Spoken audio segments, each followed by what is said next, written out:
With that sound, we begin the open session to hear public comments before closed session. May we have roll call? Vice Mayor Jimenez, Presente. Councilmember McLaughlin, Here. Councilmember Willis, Here. Mayor Martinez, Presente? Councilmember Bana is absent. Councilmember Robinson will be absent the entire meeting. She is attending her daughter's college graduation, so she'll be Alright. absent. And Councilmember Zepeda. Here. Okay. During closed session, the council will discuss the following items.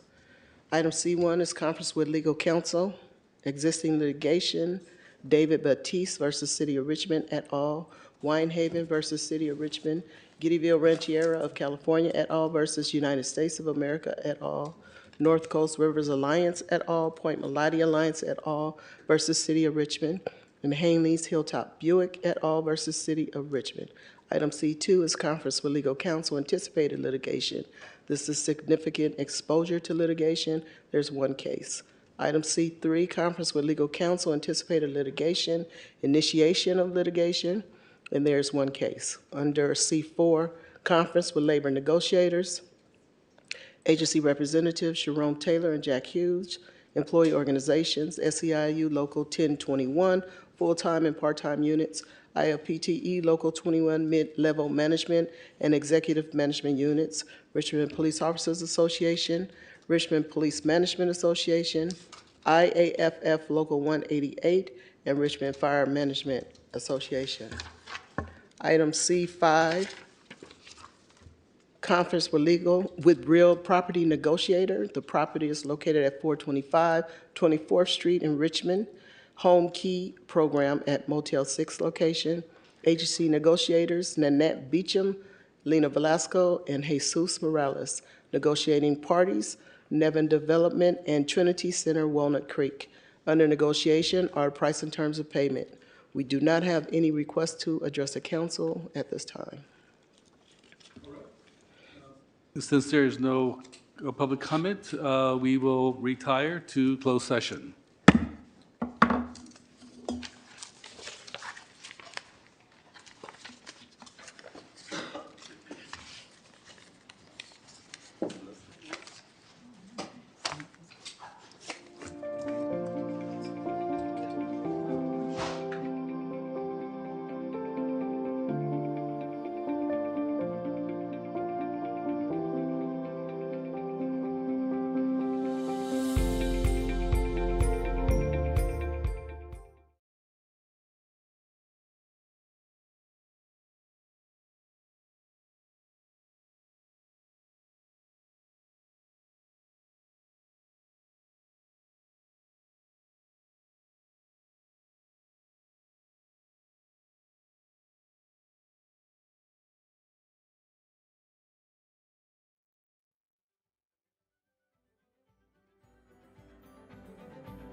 All right, people, it is now time. May I have your attention, please? Your attention, please. Okay, I'm going to do my school trick. If you can hear me, clap once. If you love it, clap twice. If we're going to get things done, clap 3 times. Fantastic. The meeting is in order. We'll start with the Pledge of Allegiance. I pledge allegiance to the flag of the United States of America and to the republic for which it stands, one nation, under God, indivisible, with liberty and justice for all.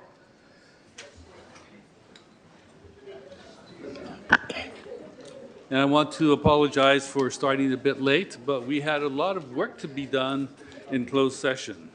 So, roll call. Councilmember Bonner, Here. Vice Mayor Jimenez, Presente. Councilmember McLaughlin, Here. Councilmember Willis, Here. Councilmember Zepeda, Here. Mayor Martinez, Here? and for the record, Councilmember Robinson is absent. She is attending her daughter's college graduation. So she will be absent the entire meeting. Okay, our next item on the agenda, statement of conflict of interest. Are there any? Hearing none. Item J is agenda review. Any changes to the agenda? No changes. Okay. Our next item is a report from the city attorney of final decisions made during closed session. Yes, Council. The items discussed in closed session included a lawsuit, Batista versus City of Richmond. Direction was given to the city's representatives to move forward on the litigation.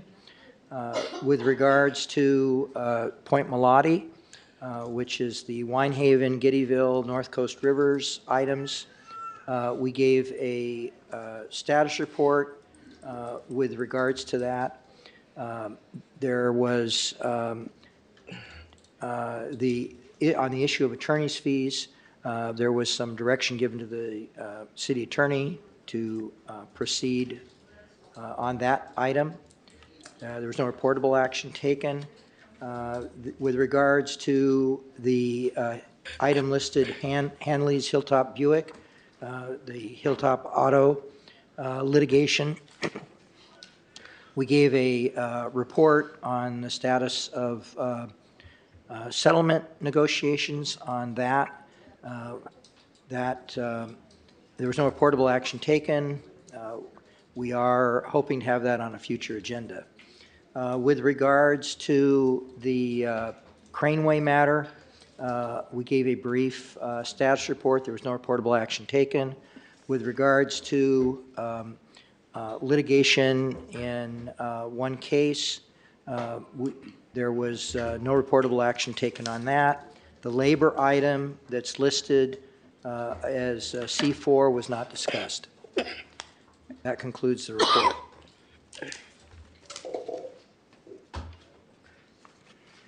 Our next item is a report from the city manager. Good evening, Mayor Martinez, members of the City Council and Richmond community. KCRT, can you please put up the PowerPoint slide and advance to slide 2? So this evening, we have several items to highlight that are taking place in our community. If you have any questions about any of these items, please feel free to call the city manager's office at 510-620-6512. And most of this information is always available in the city manager's weekly report, which you can access by calling that number, and we will sign you up for the listserv. It's also on our homepage. Next slide. We're excited. Our Civic Center Farmers Market is going well. I was able to spend some time with staff out at the Farmers Market and engaging with our community services staff as well as community development staff, and I think a lot of fun was had by all. If you haven't been, please stop by the main library and the Farmers Markets on Friday. It's a lot of fun. Next slide. Bike to Work Day was a huge success. I would like to thank, there was so many sponsors, but in particular would like to highlight BPAC and all of the work that Samantha Carr, our environmental manager, does collaboratively with so many city staff. They always pack up bags, and we have stations throughout the city. I want to make sure to list our sponsors, 511 Contra Costa, Rich City Rides, SunPower, Moxion, MCE, Track, Kaiser, WEDA, the Water Emergency Transportation Authority, Ride Day, and the city staff that hosted 5 Bike to Work Wherever Day Energizer stations. And this was a huge success again, and it's always a lot of fun. Looking forward to it again next year. Next slide. This weekend, there was also a Coronado Neighborhood Council meeting. Want to thank staff for their participation. And so just making sure that everyone knows, if you would like to have your neighborhood council reactivated, we're here to support you. We have a TCC grant that's been funded, and also a grant in the amount of $750,000. I want to thank community services staff for working to retain those funds to support our neighborhoods, and there'll be more information to come about how those resources can be utilized in revitalizing neighborhoods. Next slide. It's important for us to try to always highlight the work that's happening at Veolia. In particular at the wastewater treatment plant, which is located off of Canal Boulevard. This week, May 20th to the 24th, there'll be work taking place. And so if you have concerns about odor, please call 510-412-2001, or you can always call BACMed if you smell anything in our community. That's the Bay Area Air Quality Management District at 1-800-334-ODOR. Again, that's 1-800-334-ODOR. And next slide. We're excited to announce and want to thank Tamara and all the staff, and Bukai, all the staff at our Employment and Training Department, and in particular Youth Works. We have a youth and adult work fair coming up. So there's opportunities if you're looking to improve your career or looking for a job. We're here to support you on Friday in the auditorium from 1 to 5 p.m. Next slide. Another important notice that we want to share is the Contra Costa Housing Authority has properties throughout the city that are opening up their resident housing wait list. And so this is an important opportunity. If you need assistance signing up for project-based vouchers in this waiting list, you can call 925-957-7085. Again, 925-957-7085. We also believe that there may be enough demand for us to support a specific workshop here in Richmond, and so we will have that information available next week. At the next slide, the Fairmead Neighborhood Council is going to have a meeting regarding Hilltop and what's happening in their community on the 23rd at 7 p.m. Next slide. Thank you and have a good evening. Thank you. Our next item is reports of officers, referrals to staff, and general reports, including AB 1234 reports, limited to 2 minutes per council person.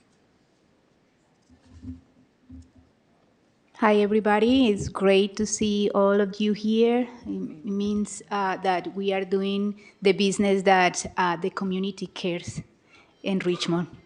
I just wanted to say 2 things.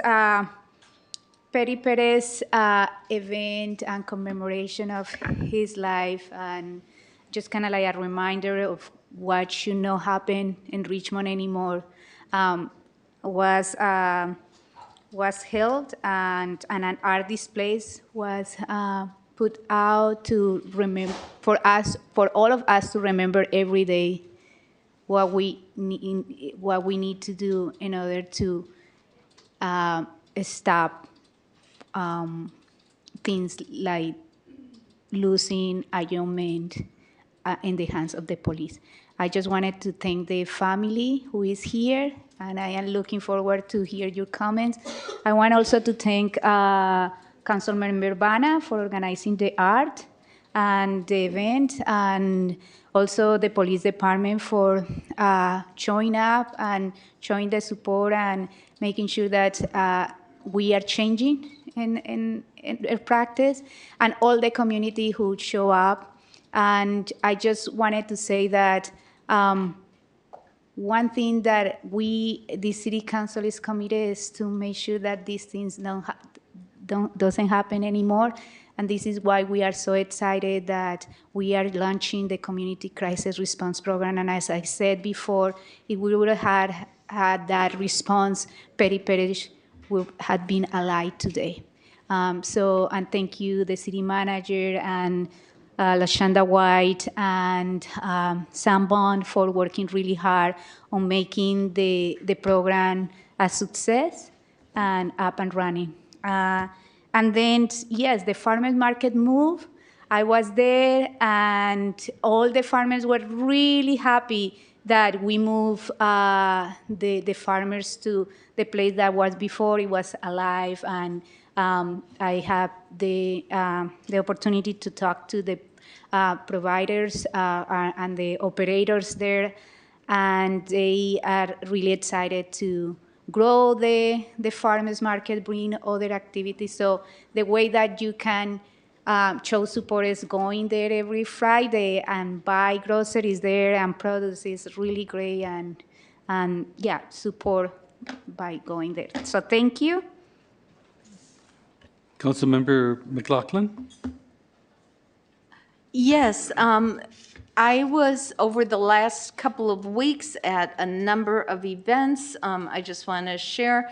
I was at the launch of the online self-guided tour of the contaminated Seneca site. If you would like to learn how to access that online tour, feel free to email me. My email address you can get from the city's website. I also was at I am aware, and I was at the Civic Center relaunch of the Farmers Market, and both the Civic Center Farmers Market and Marina Bay Farmers Market are both going strong. Thank you to everybody involved with that. I was at a peace party at Crescent Park organized by Ms. Alana Bowles. That was really wonderful, really a great event, especially for the kids. I also was at the P.D. Perez event at Sam Liquors, which was a really nice event. Thank you to the family for organizing that. Thank you to P.D.'s mother, Julie, who has some health issues herself, yet she worked to make this event happen. And thank you to Councilmember Bana for working with that, with the receptacle art. That is a beautiful display of P.D. Perez, so we can all remember his life. I also continue to work on the home decarbonization project with ACE and other organizations.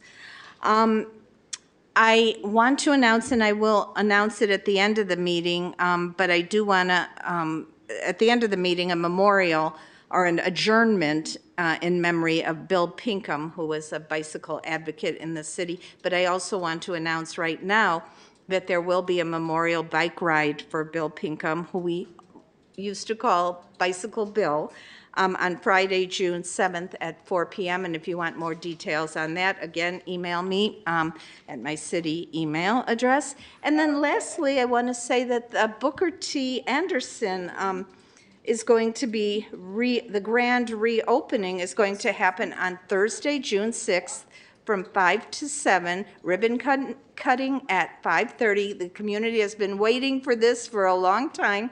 The location is 960 South 47th Street. So we're so eager to have that community center open, and thank you to staff for all the work to make that happen. And that's it. Thank you. Councilmember Cepeda. Thank you, Mr. Mayor. I just have a report. This is from back in April, but I have to put it out there because I haven't been here. I attended the League of Cities meeting in Sacramento for the City Leaders Conference, and it was a really great conference. One of the best takeaways that I took from it, they had a session on a collaborative framework to addressing homelessness, and that's something that's very unique in the county of Solano County. I'm going to be looking into it a little bit further to see if there's something that we can bring forward into this county and in the city as well. They came together to come up with more and better strategies to addressing the homeless issue. So I'm hoping to bring that forward into the council later on. Seeing the room being so full of youth, so thank you all for coming out. There's 2 commissions, if you guys are interested, since you are hopefully very interested in getting involved with the city. One of them is the Youth Council Commission. It has openings, so please, please, please apply. We want to see more youth being involved.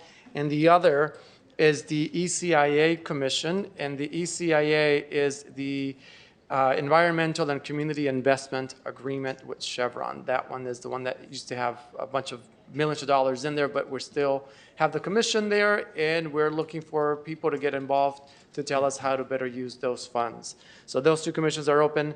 The council liaison to those, so please apply to them. The other, I also thank you, Councilmember Urbana, and thank you for Petty's family. I also attended the memorial. It was beautiful, so thank you for sharing that with us. June 2nd, we are going to have our 10th annual Richmond Rainbow Pride event. So please come out. It's going to happen here at the, it is the first Sunday of the month. So it is June 2nd is the Pride event, and it starts at 11 a.m. and it's here at the right outside of the council chambers. It's going to be here in the area here, and that is it. Thank you so much. Councilmember Bono. Thank you. I would like to start with saying that May is the month of American, Asians, Pacific Islanders. I was thinking actually of bringing in a proclamation, being an American Asian myself, but I thought just having Asian Pacific Environmental Network so active in the community is the best way to celebrate it. So thank you very much. Yeah, we are proud of being American Asian Pacific Islanders. I would like to follow what my colleague said and thank the press family for their continued activism. It used to be that they would come to the city council and talk about the police brutality constantly. The city of Richmond has come to this point, that they work with the police department on cultural competency training. There's a module named after their son, PD Press, where Julie talks about her son and losing him. So our city is at a point that different sides come together to heal, reconcile, and move forward. So I just want to thank you and congratulate you on the heavy work you've done throughout the years. As Michelle Milam said that day, it has taken 10 years to bring us to this point. I would like to thank the police department, Bisa Fringe, and also especially John Toki, the artist who did the art project on receptacle cans that took around a year with a large group of ceramic artists. They're beautiful. So thank you, everyone. I just want to add that I'm the liaison to Design Review Board. They need to have 7 members. They only have 3. It's very fun. You get to say how buildings should look like. So you don't have to be an artist or an architect. Consider applying for Design Review Board. They really need more members. One minor thing, East Bay Times had an article under Richmond's failure. And I wrote to them and said, our public works and city manager are doing an awesome job in terms of addressing the residents' need, in terms of cleaning illegal trash and dumping. And they immediately corrected it and said it was a mistake on the editor's part. It was Oakland, not Richmond. So thank you, Public Works and City Manager. And the most important announcement of tonight is that we are going to observe National Gun Violence Awareness Day on the first Friday of June. Thanks to Mayor Martinez for his support and many offices in the city, including Office of Neighborhood Safety, Richmond Police Department, many community-based organizations, including Moms Demand Action, Family Justice Center, Latino Center, many more. You'll see the flyer. But please mark your calendar. June 7th, Friday, 5:30 p.m. to 7:30 p.m. here at Civic Center Plaza. We are going to remember and raise awareness about gun violence. Thank you very much.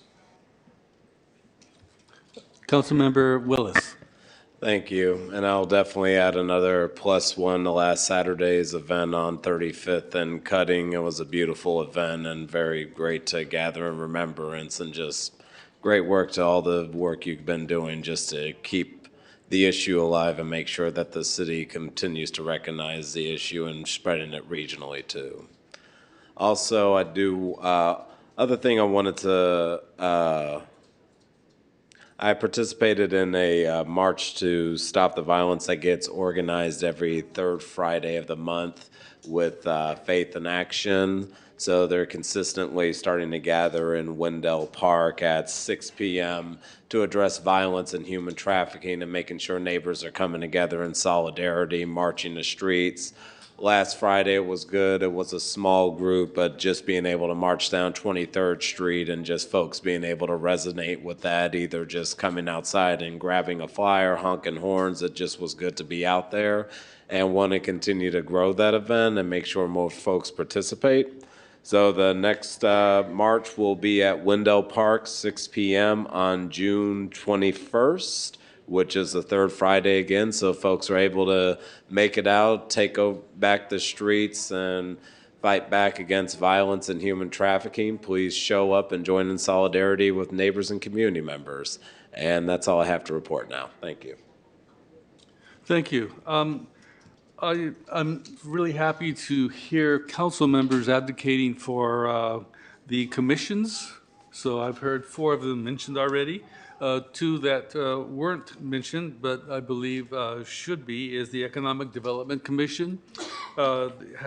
Needs 4 more people to be full, and they have revitalized how they work and what they do. So if you're really interested in influencing the economy of Richmond, please consider that as a commission that you want to be a part of.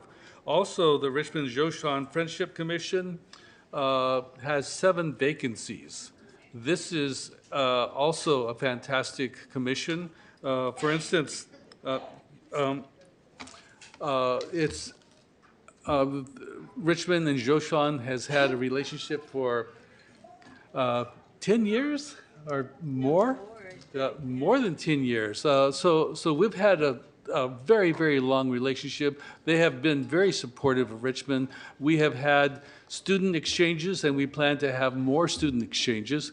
So we would like to have youth as well as people who are interested in cultural sharing. This week, I went to an offshore, not this week, last week, I went to an offshore wind conference in Sacramento, and BK White, my policy director, and myself were part of a panel.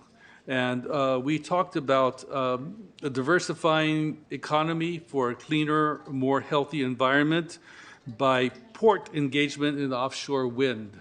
So this is a nascent economy. It's going to take all the ports in California to make it happen. And when we started, Richmond wasn't even being considered. But under my leadership, Richmond is now one of the favored ports for this new economy. So we have employed the Bloomberg, the Harvard Bloomberg Leadership Initiative, focused on innovation to help us on with the efforts. And not only are we moving forward on revitalizing our port, but we have several city employees who are developing their leadership skills. So it's been a fantastic program. And with that, we'll move on to the next item. Our next item is open forum. An open forum is an opportunity to give public comment on items that remain on our consent calendar or items that are not on the agenda. If you are joining us as an attendee online, please raise your hand at this time. We ask that when you approach the podium, please state your name. Your city of residence is optional. We ask that you keep your comments respectful. We have 11 speakers in person. As I call your name, I'll call you in groups of 7. So call your name, please line up so that you're ready to address the council.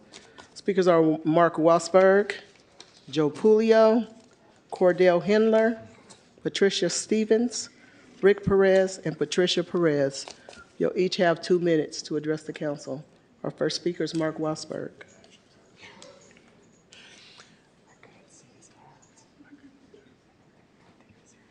Ready? I'm going to tell you how stupid people are. You take all these protesters out there and think they're going to stop the war between Hamas and Israel. They're losing their good-paying jobs. They're losing their careers. Professors are getting fired from their jobs. The students are getting suspended, and now they're marked as a terrorist. Now they got a police record, and now the police know who they are. Big business know who they are.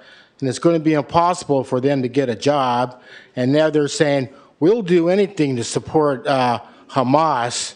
You think Hamas and the people in Palestine care about you and all these other people that are protesting? You think they're going to come to their rescue? You think they're going to bail you out of jail? You realize you have hundreds and hundreds of thousands of Hamas sympathizers that still want to go ahead and wipe Israel off the face of the earth. Matter of fact, May 14th was Israel's birthday, so happy birthday, Israel. And then when I was talking last meeting, Aguado turned his back, looking like a clown, and all the other members were over there supporting Hamas. Are you willing to lose your career? See, this is how stupid the whole thing's getting to be. They haven't accomplished nothing. You see Israel ceasefire? You see any ceasefire? You see Israel stopping? No, you don't.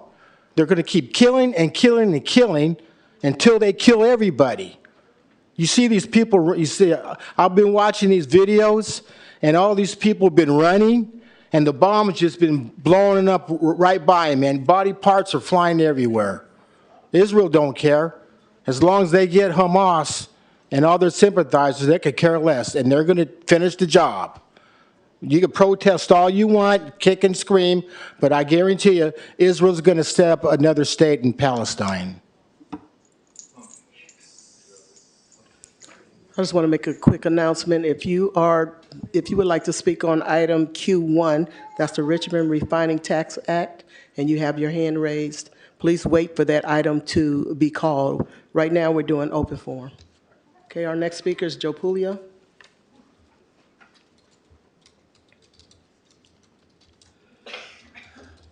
Joe Pulio, Richmond resident. 2 items. First is the use of the community center in Point Richmond. We go to a local music group, not music, a film group called Magic Lantern, who are now using the Methodist Church. And they would like to get back into the community center, but the fee is $750 for the first use and $500 for every use thereafter.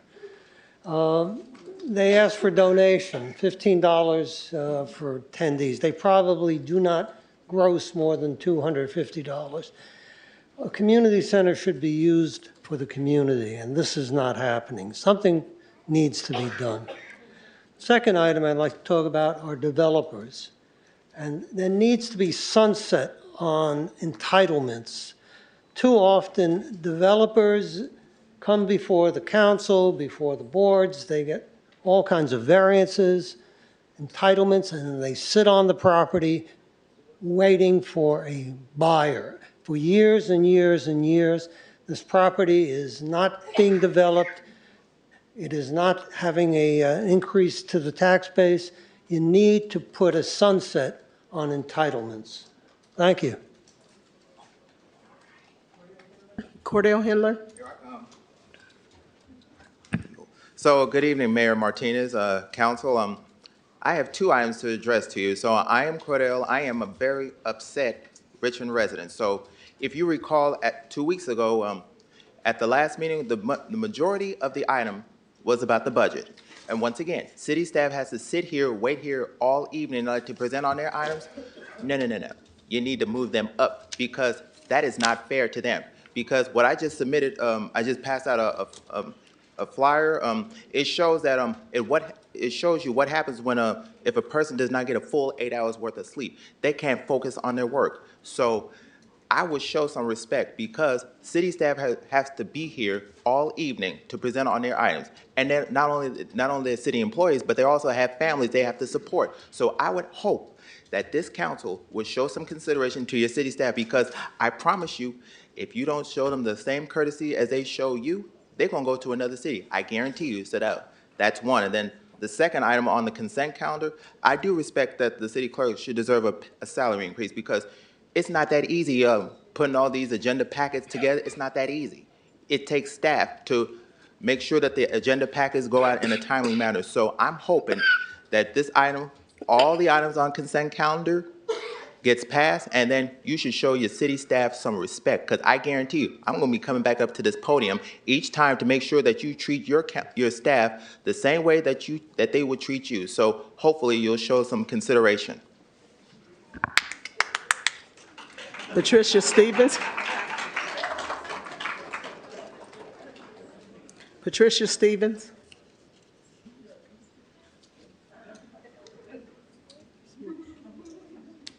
The name is Patricia Steffens.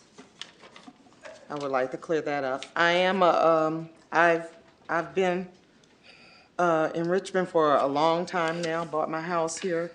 I live behind where the railroad tracks are. That coal is always there, okay? One time I saw it was there for like 15 days before they moved it.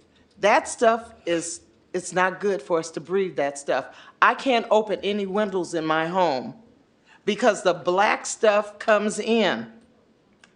It is ridiculous because you guys settled this, had the settlement. Well, what do you give us for it? We haven't gotten anything for that. I think something needs to be done. Since I've been in Richmond, my asthma is worse. Everything is worse. You know, living by those railroad tracks and that coal is just coming off the tracks. Someone needs to do something. Someone needs to do something for us, the people that are back there. Some of them are living closer than I am. I live about a block away. Some don't even live a half a block away. This is very unhealthy for us. People are dying because of that stuff.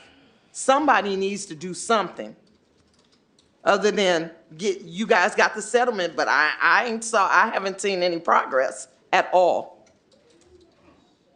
So somebody needs to make some kind of progress, do something. Because it's ridiculous. And like I said, I've never been here before. I'm coming now because I can't open a window up in my house. It's ridiculous.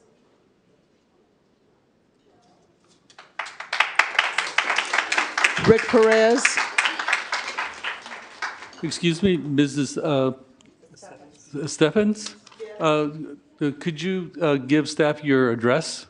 I can. Okay, We have it. thank you. We And have it. I do want to say that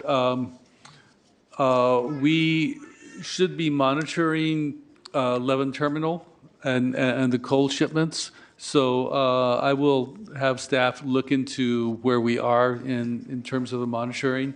They will cease eventually, and I'm sorry that it's taken so long for it to happen. Yeah, they will see, but somebody might be dead before they see. Correct, understood. And your lungs aren't getting any better every day. Understood, thank you. I want to start off saying I'm extremely grateful that for all the attendance by Claudia Jimenez, Gail McLaughlin, Cesar Zepeda, Sohail Labana especially for helping organize a lot of this, and Melvin Willits as well for helping on this. Eduardo told me you had something to do, so I still love you. um, and I know all you guys are standing behind me. I just 100% know that. And the turnout was great, and the artwork of John Toki was excellent. So the only thing that took away from that was the issue on May 5th of that, I'm trying not to butcher his name, Kawisi Gus, who videotaped that Richmond police officer arresting someone and his foul mouth, the police officer's foul mouth, how he approached the guy who wasn't on top of him, on top of the scene. He was standing a good distance away. And, if the Richmond police officer, that one was acting extremely unprofessional. I'm grateful as well to the Richmond Police for showing up to our thing, but that one was acting extremely unprofessional. And if this was football or basketball or something, he would have been ejected from the game. He would have been ejected from the NFL or the NBA or whatever we want to call it, and all of it. I don't want to see anyone lose their job, but that man needs extreme training. He needs to understand his wrong. He needs to own up to it, and the city needs to make him own up to it. Thank you. Patricia Perez. And the following individuals, please come forward. Jamin Purcell, Yvette German, Zenaida Gomez, Claudia Reynolds, and Andrea McKelvey. Patricia. Okay, this past Saturday, May 18th, we enjoyed the great dedication of the beautiful permanent memorial to P.D. Perez. We can't have our P.D. back ever. Hopefully, for the next few years, he will not be forgotten. Now, almost 10 years after a bad Richmond police officer shot and killed age 24 Petey, who did not have any weapon and was zero threat to anyone's safety. He did not do one thing to be needlessly murdered. The beautiful memorial was created by local Richmond artist John Toki in his studio, entailing much exacting work over several months' time. This Saturday, the memorial was placed at the location where the bad cop murdered Petey, out in front of Uncle Sam's Liquor Store, 3322 Cutting Boulevard. Richmond City Council members were present, and they spoke. Sohaila Bana, Melvin Willis,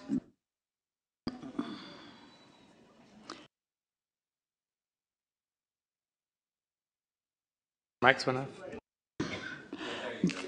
Gail McLaughlin, Claudia Jimenez, Cesar Cepeda. Former council member Jovanka Beckles spoke, and Supervisor John Joya also spoke. 3 Richmond police officers, including Assistant Chief Matt Stonebreaker, who spoke. Michelle Millam, Crime Prevention Manager, spoke.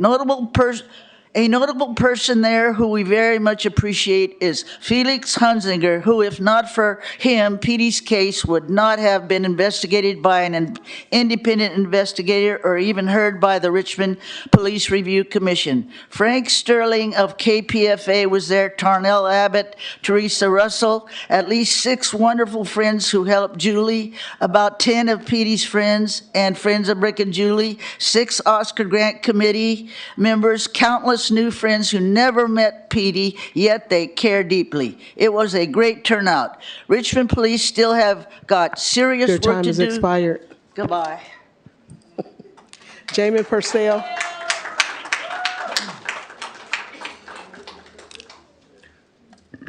I'm going to pick up where she left off, which is that we are reminded this weekend that there's still a lot more that can be done, that there are still officers that need more enhanced training to be able to understand the community that they are serving. And while we can remember those we have lost, it will do nothing to bring them back. So I appreciate you. On On another note, though, I would like to invite people, I would like to thank city staff for their support, and I would like to thank all of the City of Richmond that has been coming together to be able to help make the 10th annual Richmond Rainbow Pride event happen. It'll be happening on Sunday, June 2nd, here in Richmond Civic Center Plaza from 11 a.m. to 3 p.m. And we have just cleared that we will be able to have a parade prior. We'll be meeting at Nickel Park at 10 o'clock. I hope that people will show up and be in the parade and be able to participate and show that we are a community of diverse people being brought together, and that when diverse people come together with good ideas, we can change things like make our town safer, make our town cleaner, make our town healthier, and be able to make a future for Richmond better for everyone, even those who are not even born yet. Thank you. Yvette?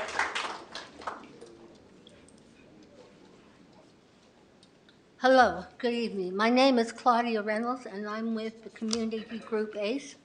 I am here tonight to thank you for your leadership by prioritizing neighborhood-scale decarbonization in Richmond. Everyone has a right to live in healthy, clean, dignified housing. Neighborhood decarbonization is a strategy to transition entire neighborhoods off the gas system.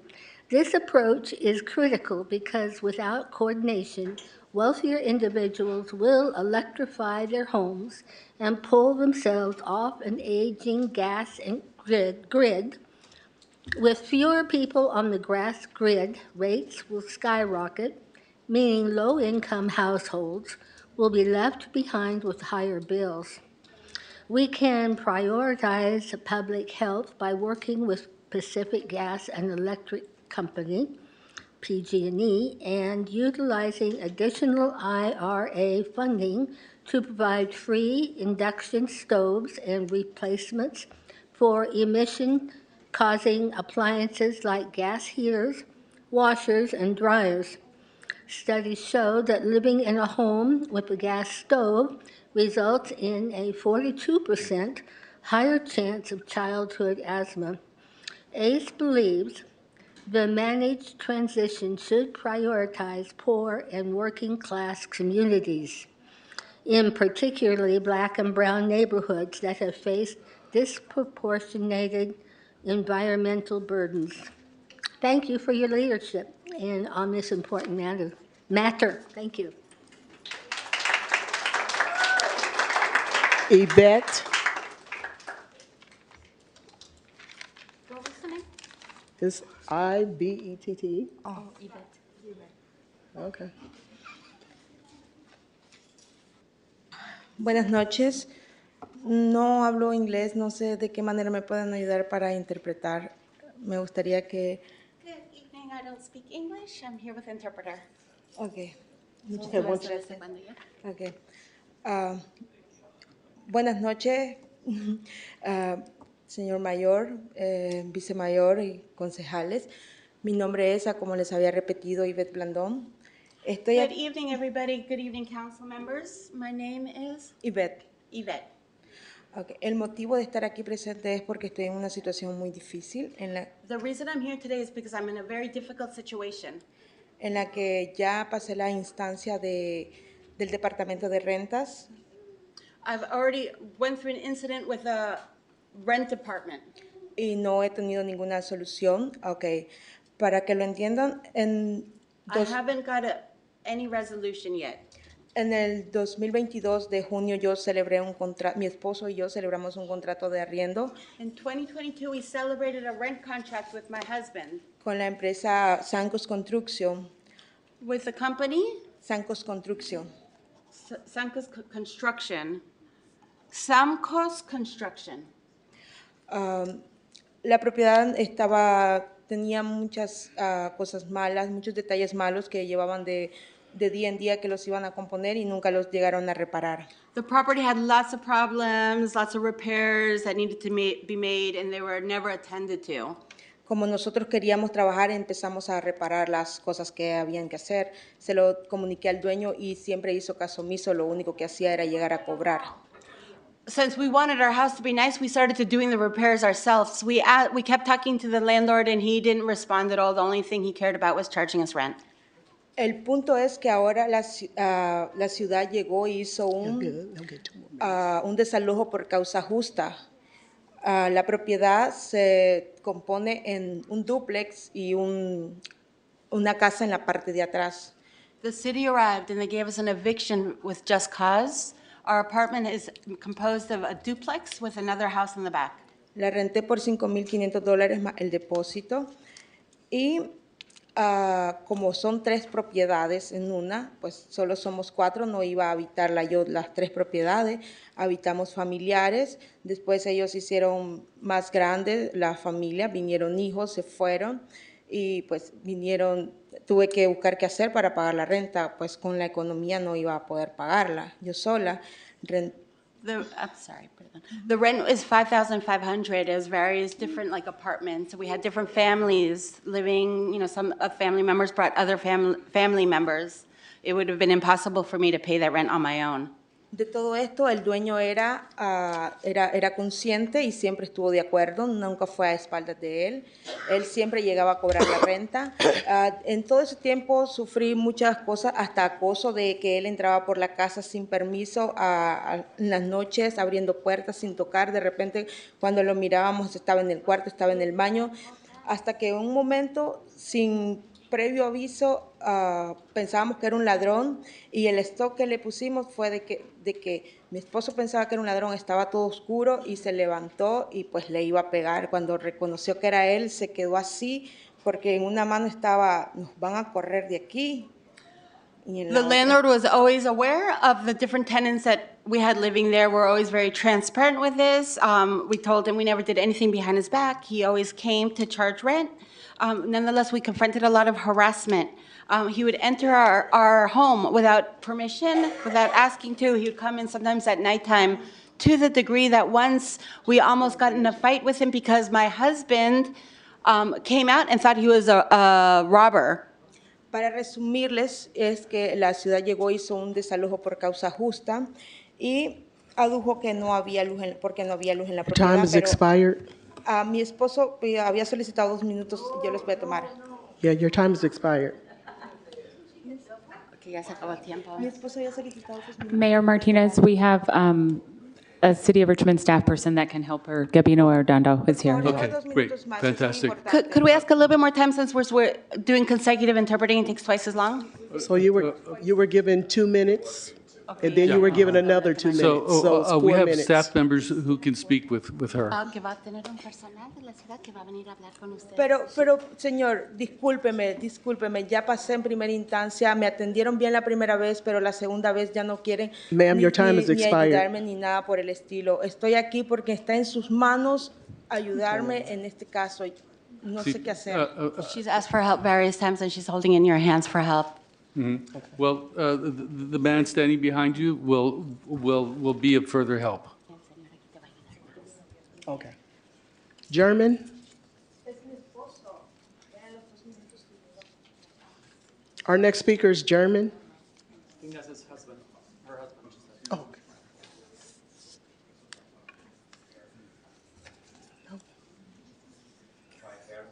okay. Pardon me? Herman? Okay. Herman? No? No. Okay, Zenaida Gomez? Sí, buenas noches. Mi nombre es Zenaida Gómez y estoy aquí para darle gracias aquí por su liderazgo a todos. Y también soy miembro de ACE y estoy apoyando aquí para la descarbonización en Richmond. Good evening, members of the council and mayor. My name is Zenaida Gomez, and I'm a Richmond resident and a member of ACE. And I'm here thanking you all for your leadership and also for supporting decarbonizing Richmond? Porque yo pienso que todos necesitamos vivir en lugares libres de, ¿cómo se dice? De carbón.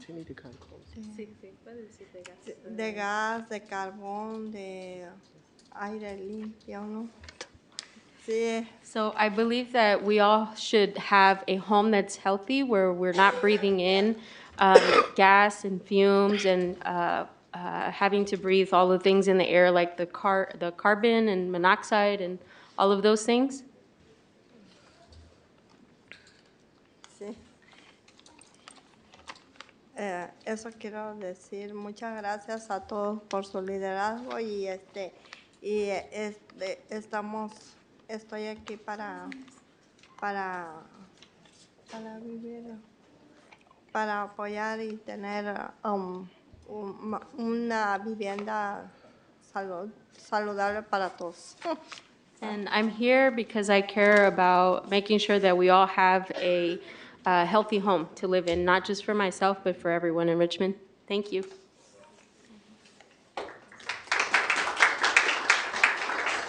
Andrea McKelvey.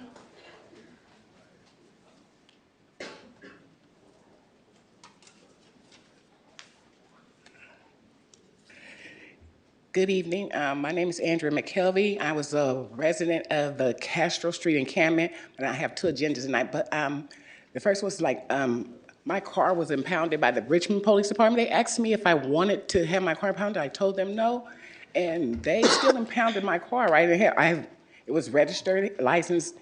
I have my license and it had the insurance, but I didn't get no help trying to get my car back from out of impound. I was, just still homeless at the time. So I was wondering how, why I didn't get any help from the people in the encampment, because they gave me a Section 8 voucher.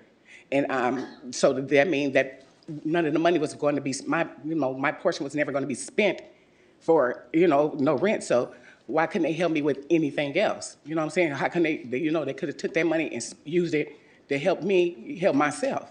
But it was never, it was never put to me that way. And, there's a lot of people still needing help. And I'm one of them that still needs help, But I'm no longer, I guess, I don't know if I'm a participant of what's going on, anything. And I guess they said it was closing down, they're finished with us. So how does this get addressed? Is all I want to know. Yes, ma'am.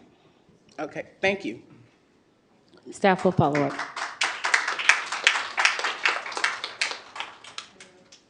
We'll move to the attendees Okay, that are online.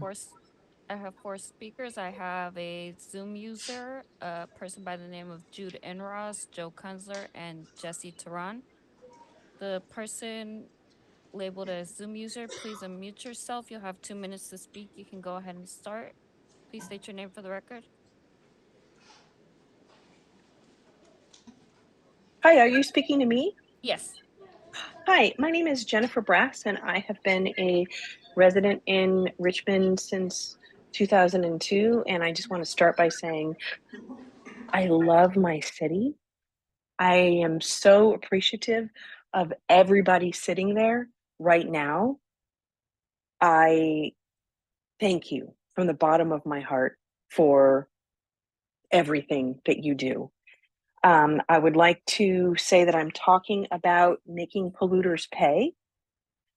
And I am my name is Jennifer, and I'm a small business owner. I run a non-toxic hair salon, and I'm deeply grateful that the Richmond City Council is considering the proposal to allow voters to support a tax. The person who's speaking is speaking to an item that's on the agenda.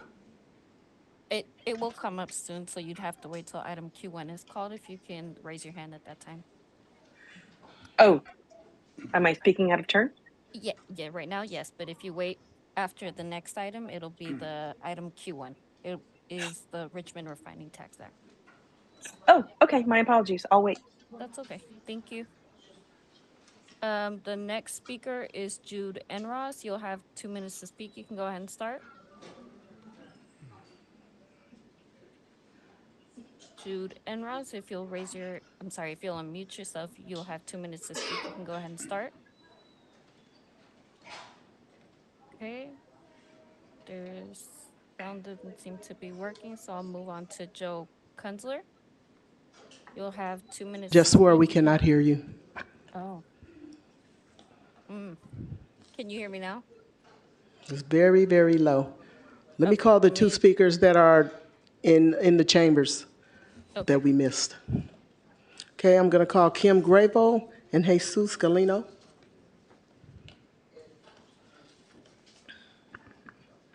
Good evening, everyone. My name is actually Kimberly Graves. I'm a native of Richmond.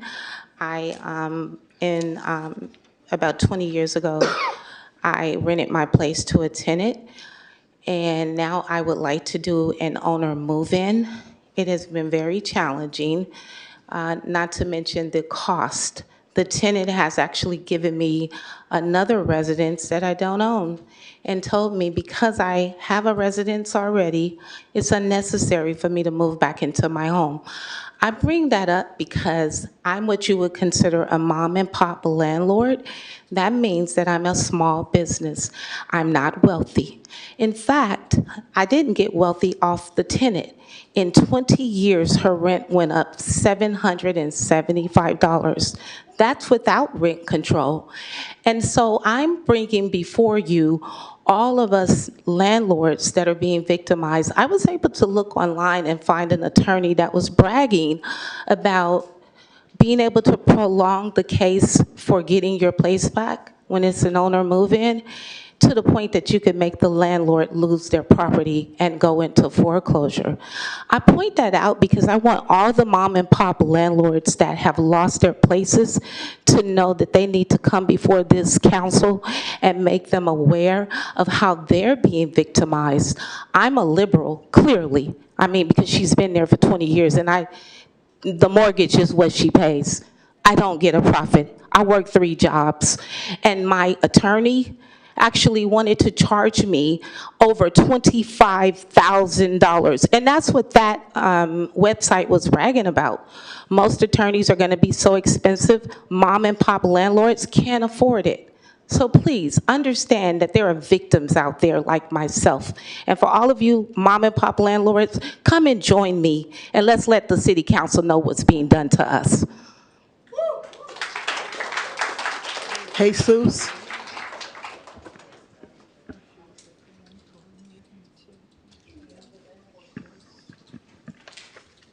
Good evening, Mayor Martinez, council members.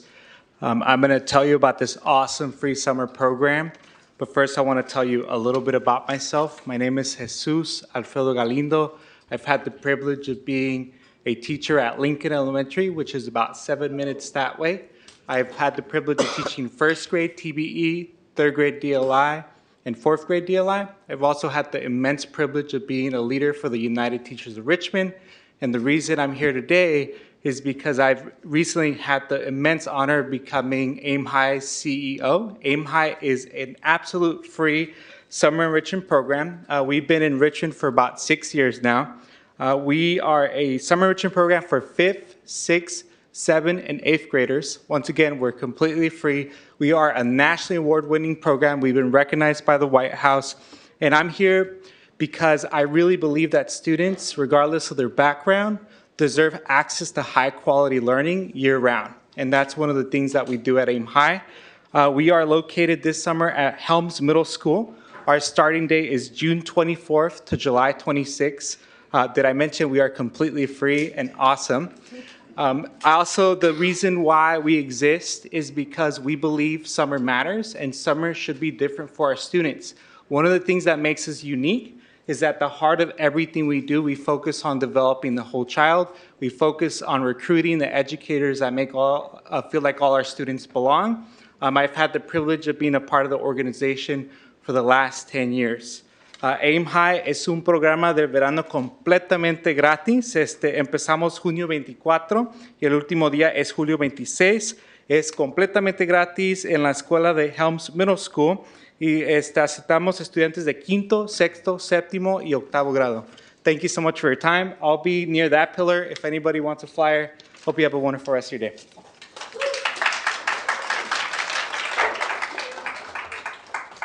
We have 3 speakers that are attending online.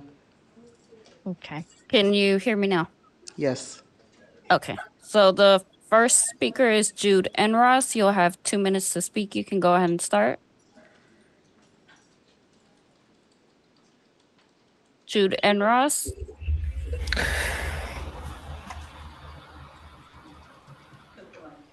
You can go ahead and start. You have 2 minutes to speak.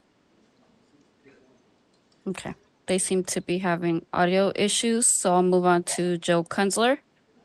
You'll have 2 minutes to speak. You can go ahead and start. Joe Kunzler.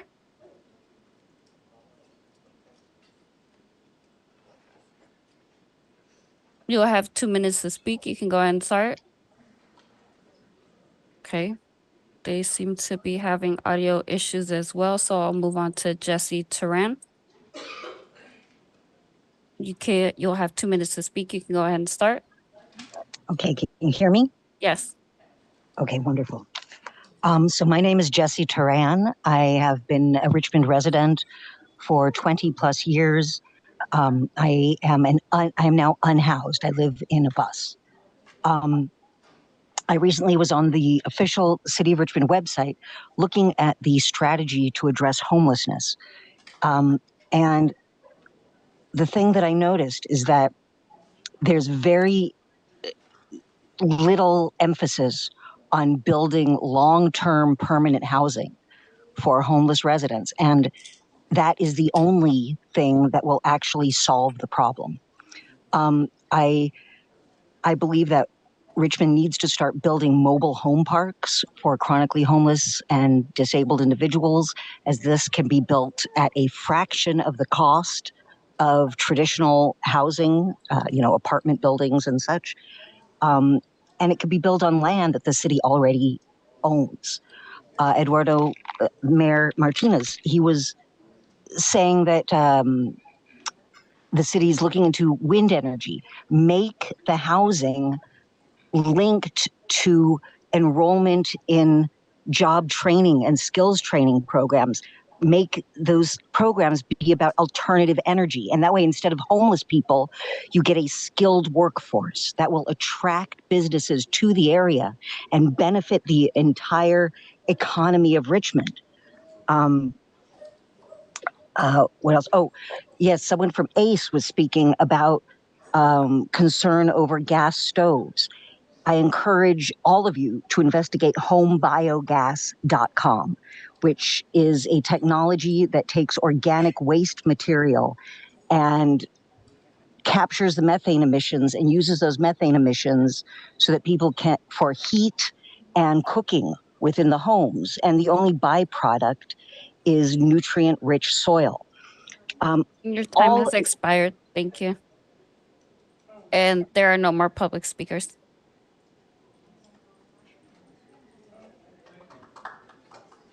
Thank you. Next item. Yes.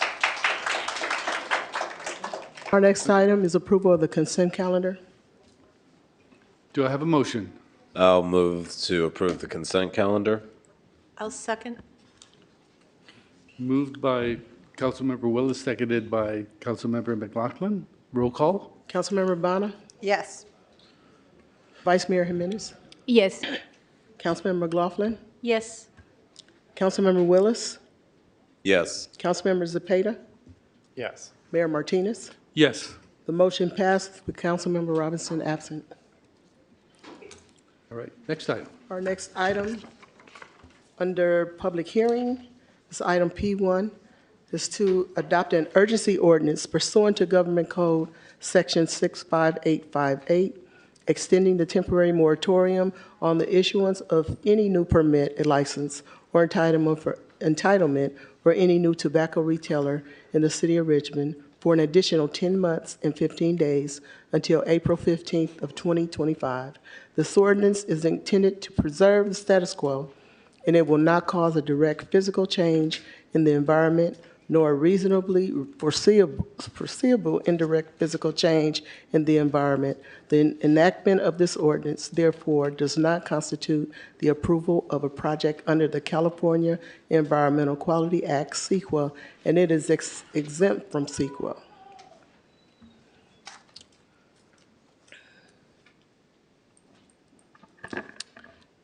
Good evening, Mayor, council members. We have a PowerPoint presentation for you this evening, which we know you have a lot on your agenda, so we'll quickly get through. If I could figure this part out.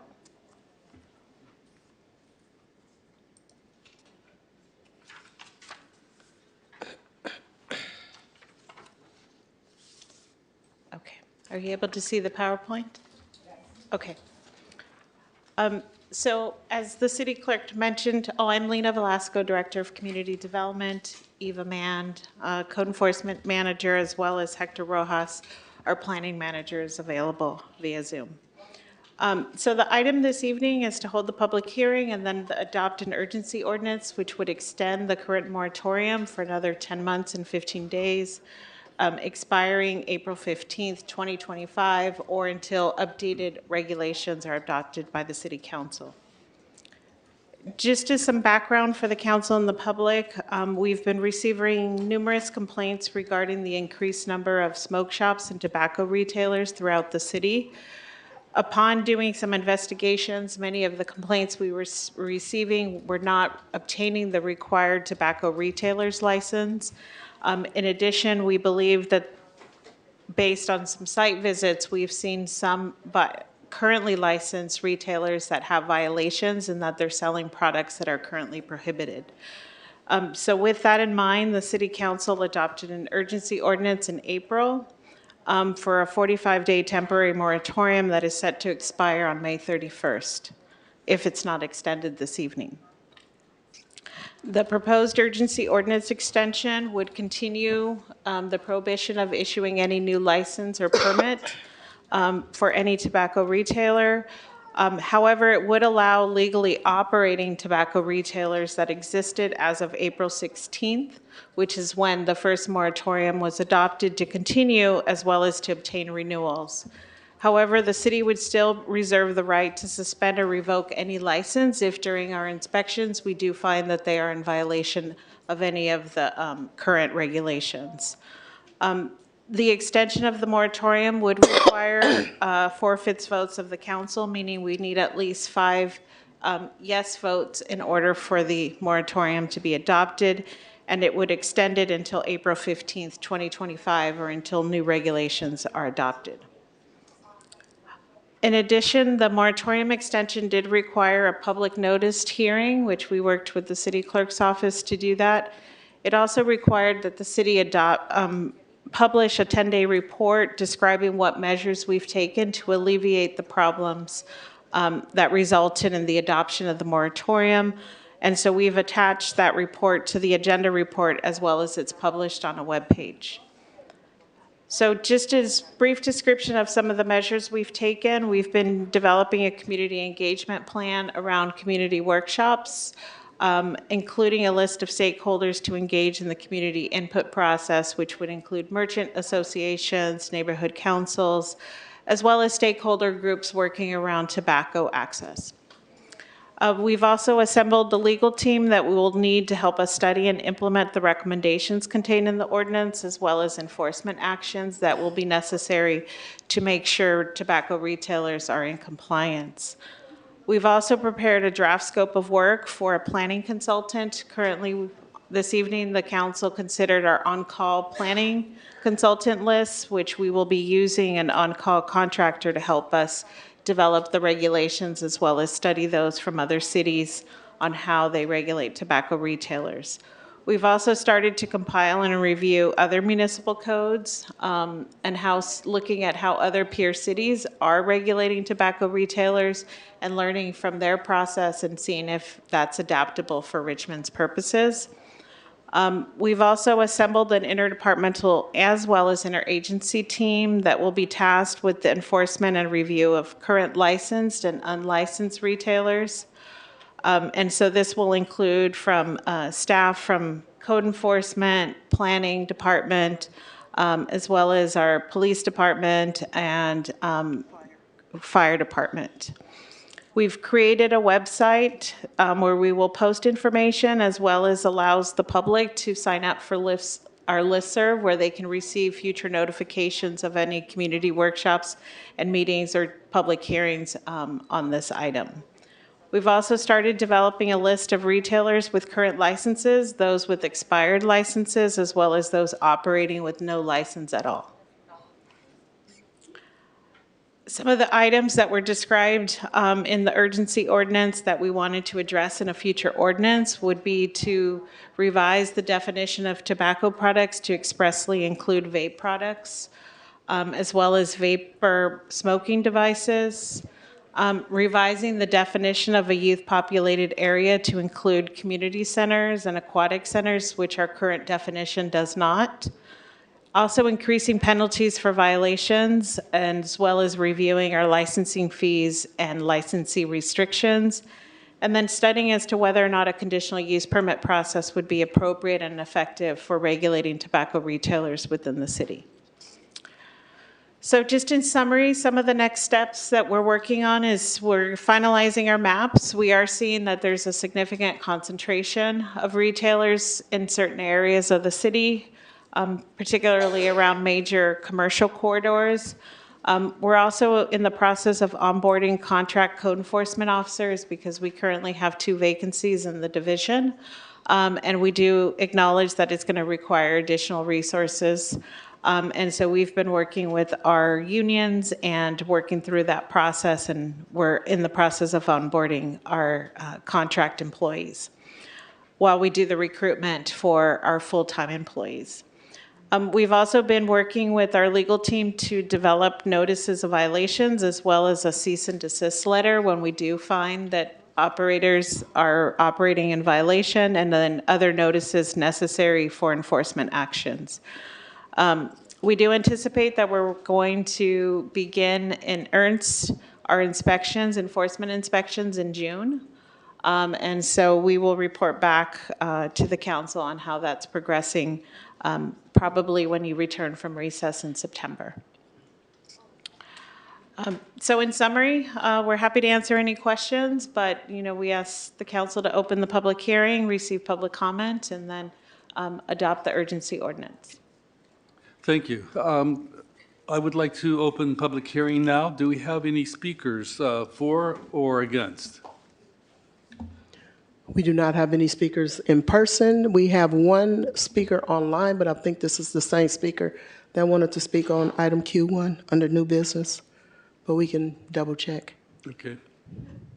Okay, the Zoom user, you can go ahead and unmute yourself. You'll have 3 minutes to speak. And this is related to the extension of tobacco retailers moratorium. You're unmuted. You can go ahead and start. I am not calling in for the tobacco. I'm calling in for the making big polluters pay. Okay, so that will be the next item, which is item Q1, the Richmond Refining Tax Act. So if you could raise your hand, then that would be great. Okay. Thank you. Thank you. Okay. And there are no more speakers. In that case, I will close the public hearing, and we have clarifications to staff from council. Vice Mayor? Yeah, I have just one question about how the enforcement is, especially when last city council we heard the lack of staffing in co-enforcement. And first of all, I just wanted to say thank you to Lina and Eva. I know you have been doing a lot of work, and I just really thankful for having you and the staff. You really respond to our inquiries really fast and are always providing information. So I think like you have been working on this because it was something that the community, especially the small businesses, were asking to do. So thank you for being proactive, and just wanted to hear from you how we are going to address the co-enforcement, because I know that co-enforcement is going to be key for this, and that means we need more staff, or so how that is going to happen. So Lena, do you want me to take a pass? So Councilmember, Vice Mayor Jimenez, Ms. Velasco and Ms. Mann have been working closely with Sharon. We've been going through and we'll be trying to wrap up a meet and confer process. We want to be thoughtful to provide a career trajectory for this position and have some additional levels to hopefully help attract and retain a broader pool of applicants. And so that work is in progress. It's our hope that that can be commenced within the next 2 months to get, because after the meet and confer process, it has to go to Personnel Board to be approved, and then it will come to City Council. So we anticipate that we're going to do our best to make it happen before you all leave for recess. But it depends on our availability for the Personnel Board. And then if not, it will be hopefully on your first meeting in September. But in the interim, we're still commencing with recruitments. Okay, so there is a plan to do it. Yes. Yeah, and the plan is beginning with some contract support so that when we have, it'll be a team of people working along a corridor within a day, in multiple days. So we are onboarding currently the contract code enforcement officers, and then while the recruitment's occurring, but we think that'll help cover the void we need over the next couple of months while enforcement's Thank you. Councilmember Willis. Yeah, thank you again. I'm ready to vote on this when the time is appropriate. The only thing I wanted to add in there is just, can you make sure that there is a offline strategy to engage community members that may not be on a computer or in social media, just so we can get as many voices as possible to the table to help shape the issue and really understand what the impacts are. Thank you. Councilmember Cepeda. Thank you, Mr. Mayor. Thank you for the presentation. Thank you for bringing this back up. It's very important to our community. I want to, a couple of questions. Looking at the current Richmond Municipal Code, now that we have that not within 500 feet of schools and youth centers. So I want to see if we can further define that and add a little bit more. One of the communities that came forward to let us know of the propensity that was happening with this was the 23rd Street Merchant Association. And if we take 23rd Street, there are no parks on 23rd Street. There's no youth centers on 23rd Street. But that community is still being affected. So I think we need to be able to look at other stuff. Maybe it's family restaurants, for example. Right? I think that we're trying to take kids away from having this access.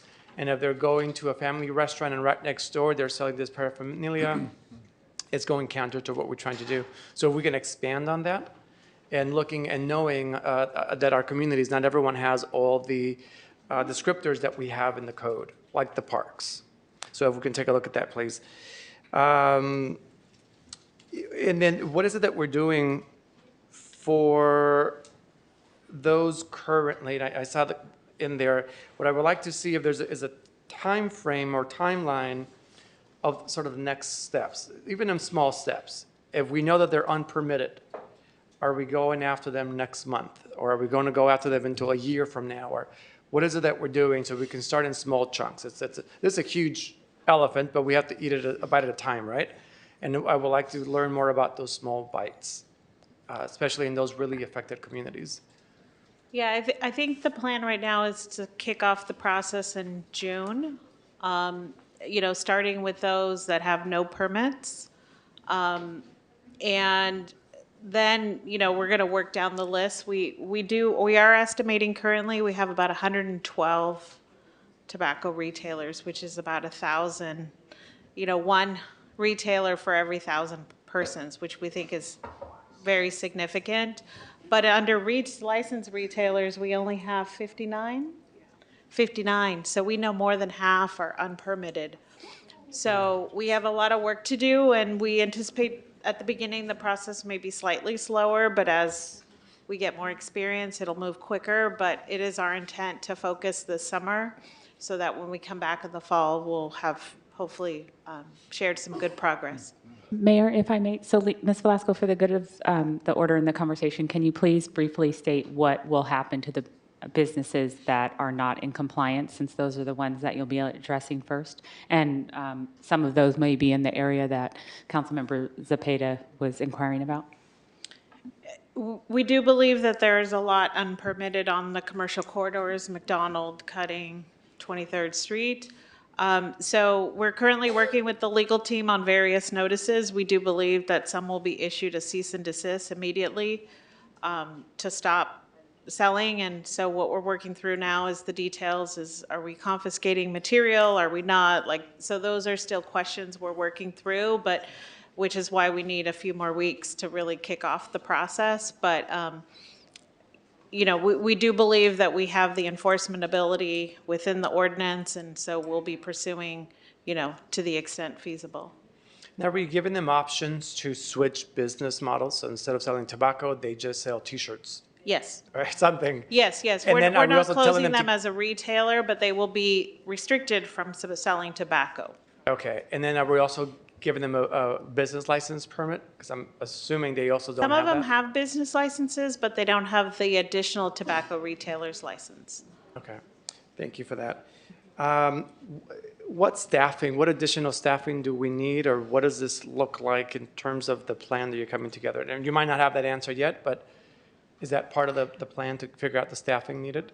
I think once we really dive in, we'll have a better understanding, but currently what we're planning is the 2 contract employee to fill the vacancies that we have.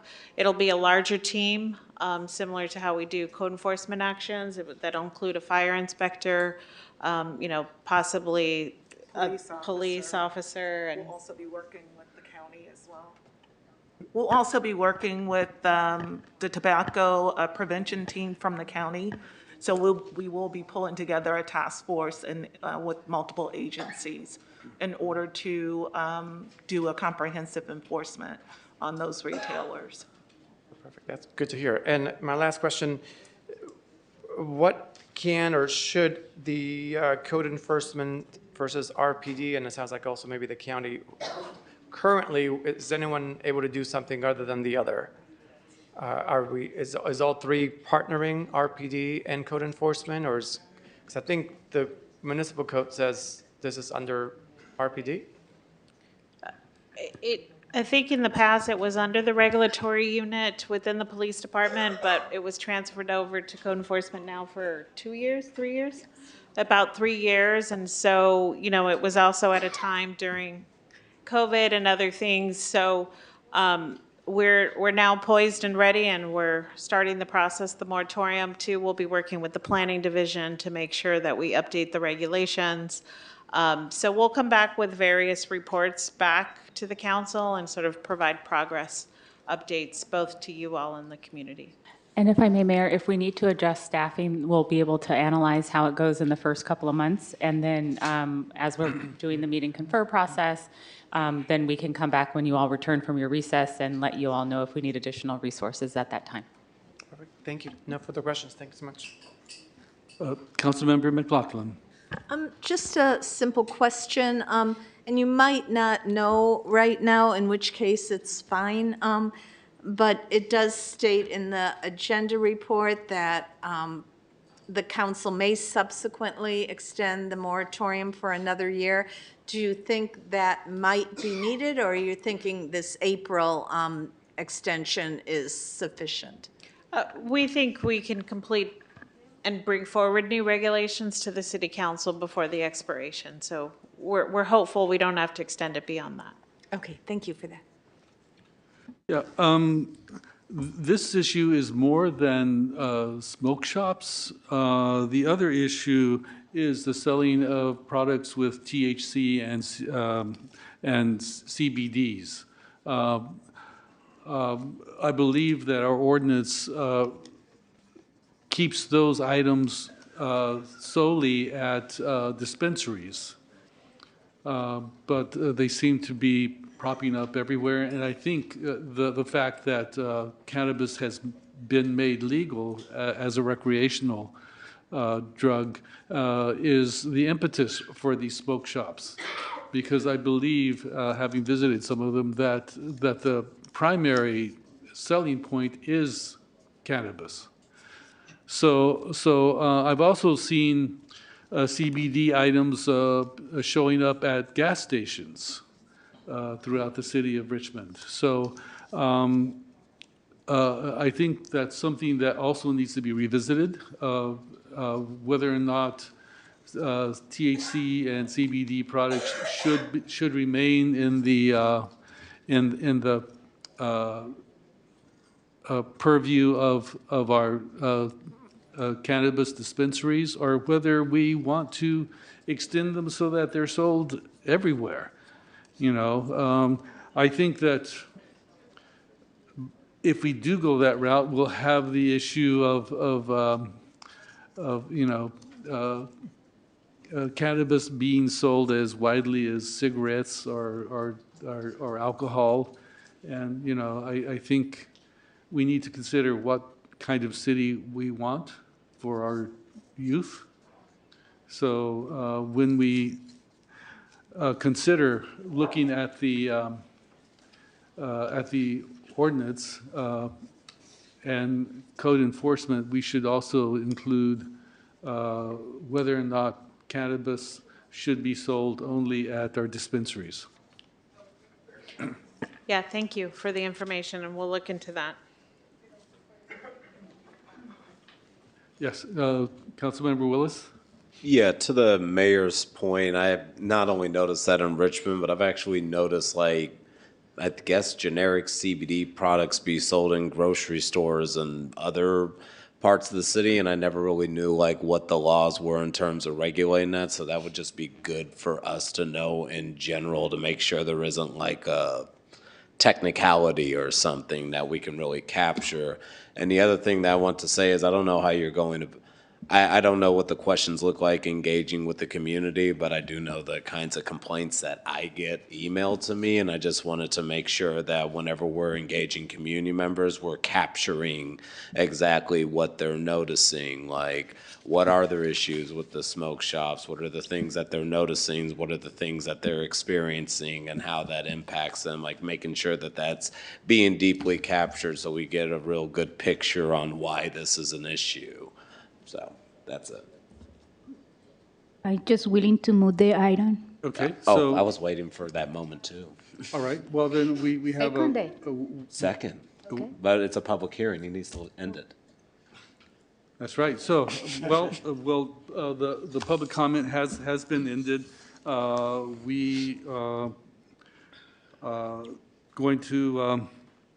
We've had clarification of questions to staff. We've had a discussion, and so now it's time to move the item. So I hear a motion made by Vice Mayor Jimenez, seconded by Councilmember Willis, to adopt an urgency ordinance extending the temporary moratorium on the issuance of any new permit, license, or entitlement of any new tobacco retailer in the city of Richmond for an additional 10 months and 15 days until April 15th, 2025.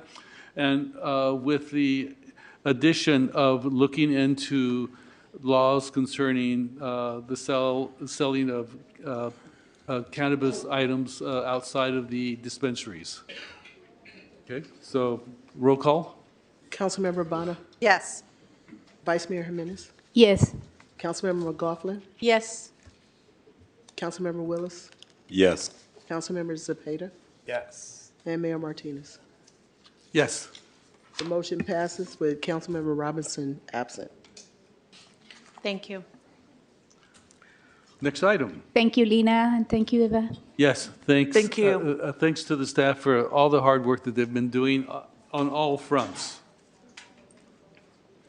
Our next item is item Q1, and it's Richmond Refining Tax Act. Is to receive a presentation on general tax proposal related to oil refinery. Direct the city attorney to review and prepare a Richmond Refining Tax Act ballot measure and related documents.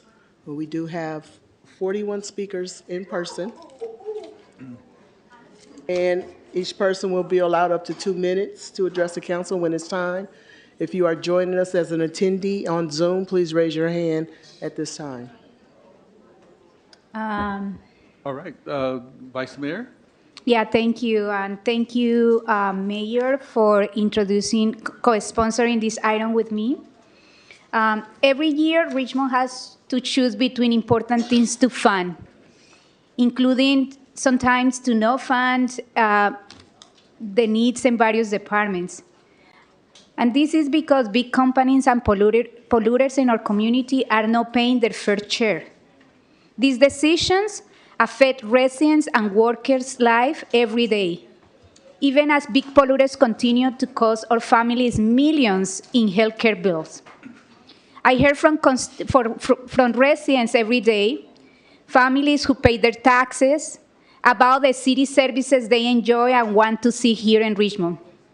We can build a Richmond that brings opportunities for residents, where every department is fully staffed, streets are repaired, libraries are open, fire and emergency services are funded, and everyone has access to affordable health care, clean air, and water. They want safe places to raise their kids. We want safe places to raise our kids, reliable transit, and a street without potholes. It's our job as city representatives to deliver these services. A tax on oil refining is an overdue and common sense way to deliver essential services to Richmond families. From Richmond residents, I hear about fear of flooding and refinery disasters. Every day, big polluters in Richmond endanger our community's health. We are talking about big corporations, not small businesses, who are enriching themselves at the expenses of our families. These big corporations can afford to pay more. Working families cannot. For example, last year, Chevron made $20.3 billion in profits, and its CEO was paid $26.5 million last year, all while Chevron was fighting workers for better wages. Meanwhile, dozens of residents come to testify at council meetings about the services they need: clean air, water treatment facilities that don't hurt their lungs and health.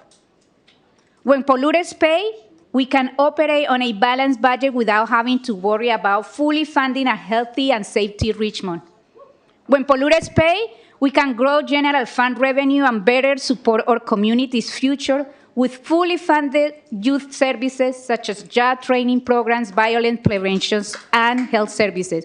So this is why I am proud that Council Mayor Martinez and I are bringing this item for consideration so we can make the city an example of how we can tax the rich in California. Thank you.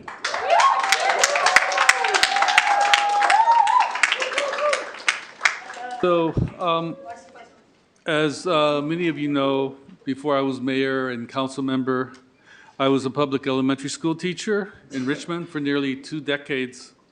During that time, I noticed that many of my students could not participate in physical education.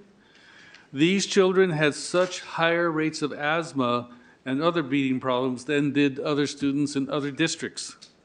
As a teacher, I addressed this problem by making a special physical education class for students with difficulty in breathing. We called ourselves the Asthma Club. I share this story to illustrate what all of us already know. Taxpayers and local residents are burdened with the cost of damage polluters have caused to Richmond's health and safety. These are costs not only to the health of our students, but they're costs to the economy through lost hours of wages because parents had to take their kids to the hospital, lost cost in medical cost. So today, children are still growing up in Richmond with chronic asthma concerns. They are admitted to urgent care for respiratory issues at triple the rate of kids across California. but every single Richmond resident, no matter our zip code or the languages we speak, deserve clean water, air, safe and healthy green spaces, affordable health care, and good jobs. We deserve clean beaches and safe places to raise our kids. Time and again, Richmond has come together to fight for our health and well-being, and I'm proud to support the Polluters Pay effort and to offer our community a solution for our health and well-being. And we have to think about our future. Richmond has been a refinery town for more than 100 years, but it won't be 100 years from now. We will need a different kind of economy to survive. We will need to diversify our economy. We can't let fossil fuel companies decide what's next for Richmond. Next door, when the Marathon refinery in Martinez closed, the county and the state were left to deal with the financial fallout. When Marathon burned down in Philadelphia, the city was left with the cleanup and the cost of all the unemployed workers. So now is the time. We must hold polluters accountable so this does not happen in Richmond. The future of Richmond is entirely based on the financial planning that we do today. Building a better Richmond is possible when big polluters pay and the cities and the residents are not left with the bill that the cleanup will cost to the community. This Polluters Pay initiative can ensure Richmond's general fund revenue is sustainable for the long term, and polluters with massive profits do not leave the burden of cost behind for residents and taxpayers to pick up the bill. When we considered the budget, we found that for the city to be fully staffed and for all the departments to have what they needed, we needed $33 million more. We want a city that functions, but we need the funds in order to make that happen. So we are here tonight to make that happen.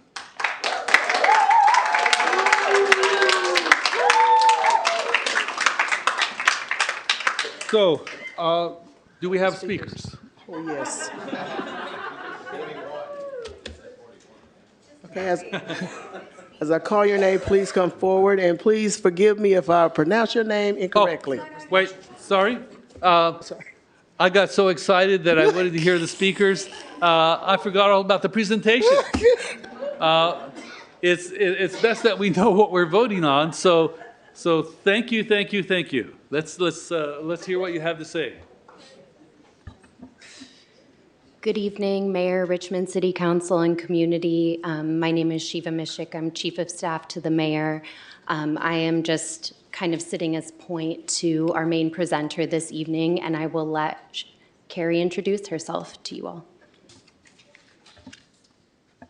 Good evening, Council. My name's Carrie Guerin. I use she, her pronouns, and I'm an attorney with Communities for a Better Environment and CBE Action. We have a presentation, if that can please be pulled up. Thank you. Again, good evening, Council. My name's Carrie Guerin. I use she, her pronouns, and I'm an attorney with Communities for a Better Environment and CBE Action. I'm here tonight on behalf of CBE Action, as well as the Asian Pacific Environmental Network, APEN and APEN Action, and with the support of folks across both of our organizations and outside. I want to acknowledge Connie Cho, an attorney at APEN and APEN Action, as well as Beverly Palmer and Julia Michelle at Strumer, Rosser & Wucher, an outside firm that have been supporting us in this work. CBE and APEN are both member-driven organizations. We do environmental justice, community organizing, and advocacy in a number of communities throughout California, overlapping here in Richmond. And it's a norm from CBE and APEN both to have the members, and, which is to say our resident leaders, be those who speak for our organizations. Nevertheless, given the technical nature of this evening's presentation, here I am, the lucky one with all of you this evening. And so I'll return now to the presentation with an overview of the agenda for tonight's presentation. Thank you. So this slide contains one of my two corrections that I'll make to the presentation, which I'll get to at the very end here. But the agenda for tonight's presentation includes discussion of the benefits of and a need for additional city revenue. I'll spend some time discussing Measure T as a relevant past action that the city took many years ago. I'll discuss a tax on oil refining and our confidence in such a strategy. I will then present some of the negative public impacts that the refining sector has on the city and community here in Richmond. And I'll conclude with a brief discussion of general taxes and special taxes, along with our recommendation there. As I get now to the final point here, questions and answers, of course, I'm very happy to take those. We'll hold those until after public comment, is my understanding of normal city practice. So that is the correction there. Rather than being welcome throughout, I'll ask that we please kindly hold them until the end. Tonight is meant more as an introduction to this concept. It's been great to begin to interact with the city attorney on this matter, but we didn't want to get too ahead of ourselves. We wanted to bring this matter to council for discussion first, and pending further council action and direction, we would be prepared and eager to come back at a future date with more details at that time. Nevertheless, tonight should serve an introductory purpose. I'll go on to the next slide. So the city has made tremendous progress in setting up the city for long-term financial sustainability and stability. Nevertheless, there of course remains more work that can be done. The 2022 State Auditor's Report details that need for the city to balance its budget. And of course, one of the ways that that can be done is by raising revenue. Just a couple weeks ago, on April 16th, the City Council heard a presentation related to an audit of the port that describes additional fiscal needs that the port has. Now, being mindful of any legalities that may exist for moving funds between the city and the port, that does underscore another need here in the city.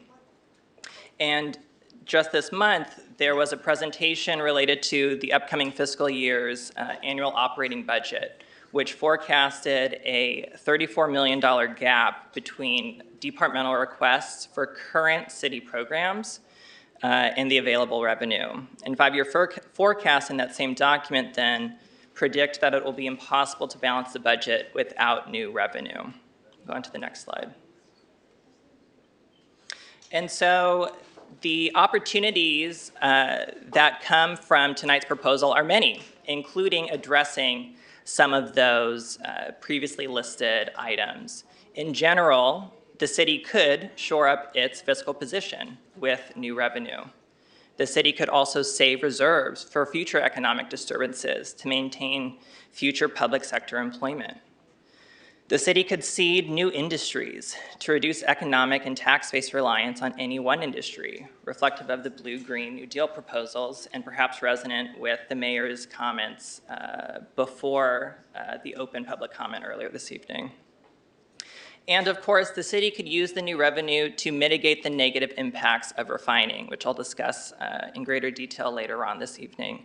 But that include the environmental impacts, the public health impacts, and the emergency services impacts from the sector. I'll go on to the next slide.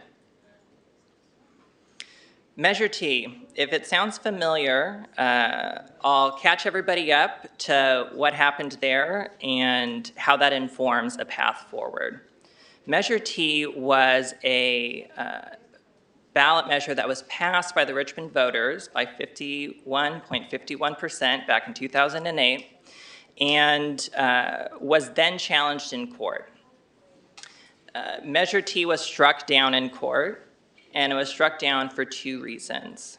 The first is that it lacked an apportionment mechanism.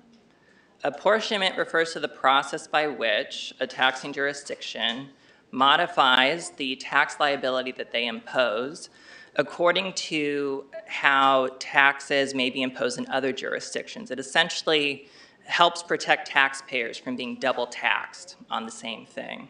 Measure T lacked that. And the attempts that the city made thereafter to remedy that were found to be insufficient by the court. So that was the first flaw there in Measure T. The second was that it was a tandem tax, and this is here where I'll get to my second of just two corrections here in the presentation.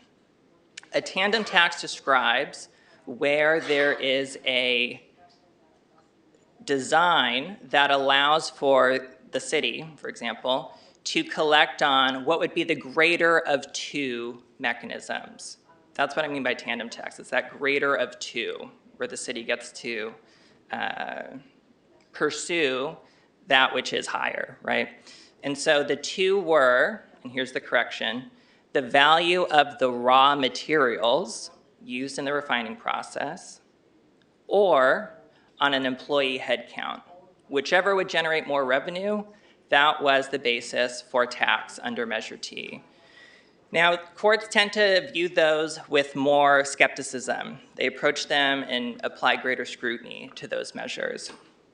And so understanding that those two flaws in Measure T were the lack of an apportionment mechanism and that it was a tandem tax, we can be very confident in addressing both of those flaws in the proposal that we're introducing this evening to withstand legal scrutiny with the same result.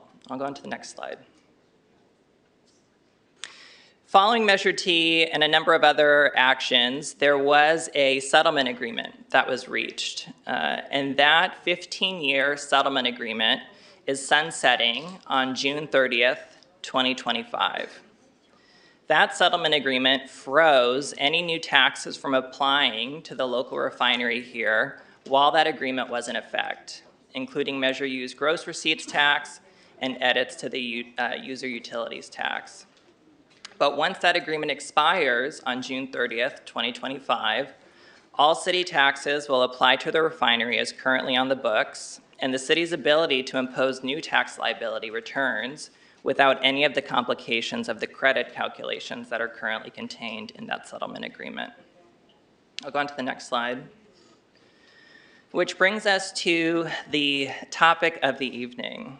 It's our great confidence that an excise tax on the privilege of conducting oil refining here in the city of Richmond is a legally defensible strategy to generate new revenue for the city.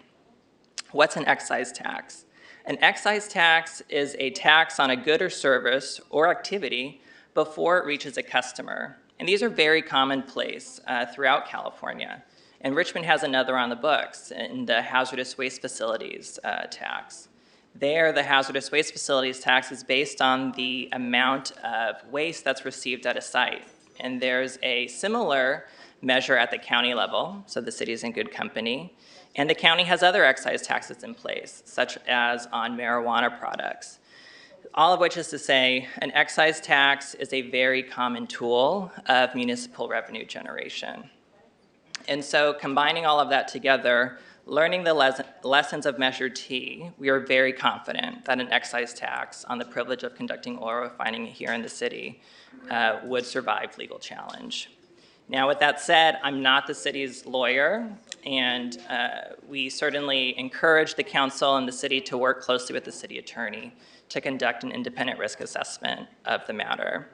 And so after further discussion with the city attorney pending council action this evening, we would be happy to return with more specifics to discuss a more detailed proposal about how this could be done. I'll go on to the next slide. And as we consider where the city might find new revenue, you can also think about where there are negative public impacts currently occurring, as to then tax proportional to those impacts. And so when we think about the refining sector, there are a number of categories of negative public impacts, and I'll begin with the environmental impacts. In 2023, for example, the refinery produced an average of 25,000 pounds of hazardous waste each day. In 2021, the refinery released 37,722 pounds of toxic chemicals into surface waters, such as the Bay. The February 2021 oil spill underscores those risks. Oil spills and permitted releases of pollution impact wildlife and communities that may depend on that local ecosystem, including fishers. Groundwater may also be contaminated as chemicals and other contaminants seep into the aquifers, the underground groundwater reservoirs. And as sea level rises, that may further push toxic groundwater upwards, and these toxic substances can then seep into basements and houses, a broken sewage line, or even then be vaporized and breathed in by humans above ground. I'll move on to the next slide. And as we begin to think about what we breathe in, I'll now discuss the public health impacts that the refining sector has here on the community. The refinery here is the city's single largest source of particulate matter emissions. It's often referred to as PM for particulate matter. The Bay Area Air Quality Management District connects through their data that the refinery's particulate matter 2.5 emissions alone are responsible for 5 to 11 premature deaths in Richmond each year. Other effects of particulate matter pollution include infant mortality, cancer, and traumatic mental health effects of those conditions. Richmond's asthma rate is at the statewide 90th percentile. Fence line neighborhoods, however, near the refinery are in the 97th and 99th percentile for asthma, meaning that their asthma rate is higher than 97 to 99% of other California residents. The healthcare impacts associated with oil refining in Contra Costa County broadly, so this is more than just Richmond, are estimated to be between $70 million and $140 million each year. And that data comes from the Federal Environmental Protection Agency. Move on to the next slide. To discuss a final category of impacts, which includes emergencies. And I'll begin by saying that refinery emergencies are Richmond emergencies. The 2012 explosion injured 6 employees and sent 15,000 Richmond residents to hospitals seeking medical treatment. The November 2023 flaring incident logged more than 100 air quality complaints to the Air District. And these incidents, and future ones like it, strain public resources, including the fire department, but also increase stress on other public systems, including with increased vehicle traffic on roads.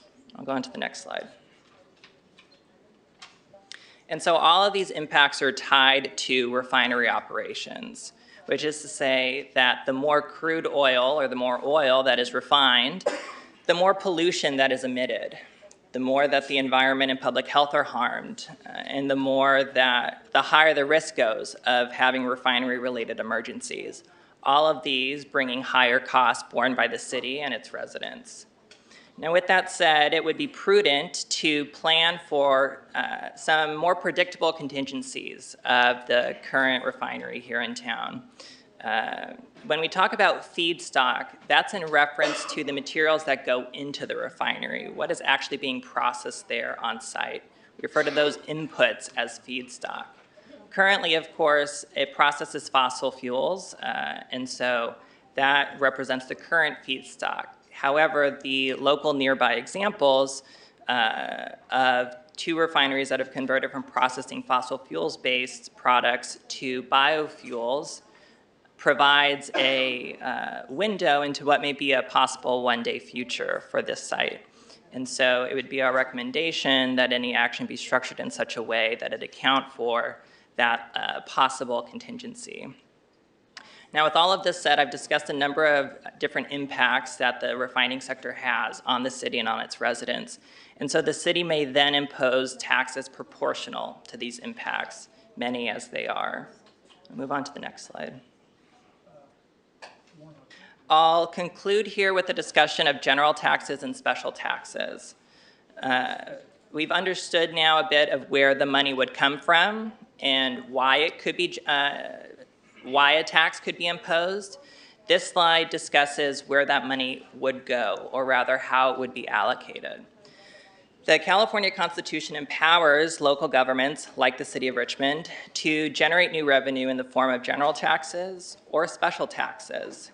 There's 2 differences between these categories of taxes. General taxes go to the general fund.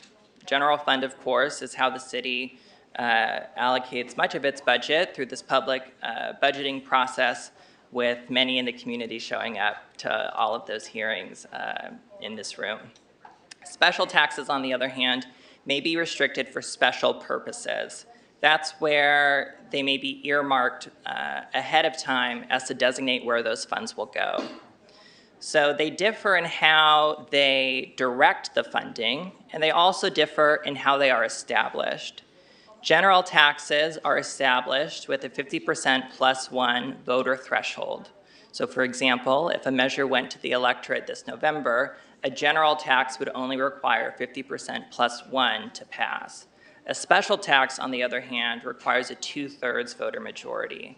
And so that's another key difference there, and for that reason, it would be our recommendation to pursue a general tax. I'll move on to the next slide. To recap, that the discussion tonight has included the benefits of and a need for additional city revenue. We spent some time understanding Measure T, what happened there, and the modern day implications. We've begun to preview that a tax on the privilege of conducting oil refining here in the city of Richmond, based on the volume of feedstock that goes through the refinery, is a legally sound strategy. We've also understood some of the negative public impacts of the refining sector, and we concluded with the discussion of general taxes and special taxes.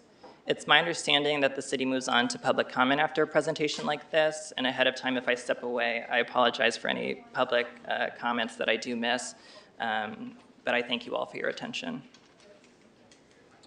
Thank you so much. And my apologies for trying to rush over you. I get so excited sometimes, you know, I jump over the good parts. But I jump over the good parts because I want to jump to another good part, which is public comment. Yes. We have 41 speakers in person. Each speaker will be allowed up to 2 minutes to address the council. And please forgive me if I mispronounce your name. I don't mean to, but, you know, sometimes it happens. If you're joining us as a Zoom attendee, please raise your hand at this time to speak on this item. First speakers are Elsa Stevens, Harriet Begay, Sandy, Miguel Diaz, Rafael Castro Chavez, Amanda Milstein, and Princess Robinson. Okay. My name is Elsa Stevens. I'm a Richmond voter and a CBE member. Thank you, Richmond City Council, for being proactive. The United Methodist Church defines environmental racism as the disproportionate, toxic, and industrial contamination of neighborhoods where people of color live, work, worship, and play. I often join the Easter Hill United Methodist Church on Cutting Boulevard Saturday morning prayer warriors. Much of our congregation consists of Black families who have lived in Richmond for generations. Too often, we pray for seniors with COPD, children with asthma, and babies born prematurely or stillborn. These ills are disproportionately suffered by people of color breathing refinery-polluted air. This past July, with 1 year's $21+ billion profit, Chevron sued the Air Board to avoid cutting their particulate matter 70%. Now they must do that plus pay fines. Refineries don't care that they're killing our seniors and babies. Money can never bring back our loved ones, but the revenue collected will build large gymnasiums so grade school students can avoid asthma as they play. The funds will install HVAC filters in schools so children may breathe freely as they learn. The UMC's 2024 Book of Resolutions, the church officially condemns environmental racism and repents the ways its well-intentioned followers devalued and disrespected Native peoples' deep spirituality and care for the land. The Methodist Church supports actions and social movements led by those most impacted by pollutants. This November, let Richmond community vote to save its children. Thank you for listening. Harriet Begay. Harriet? I know it's up to me. Do any of this stuff. All right, I'm Harriet Begay. I'm from Richmond, and I'm going to talk about this 1912 fire at Chevron refinery. Sent 150 people with medical care. Richmond children grow up in chronic asthma. They're admitted to the hospital at triple rate of children across America.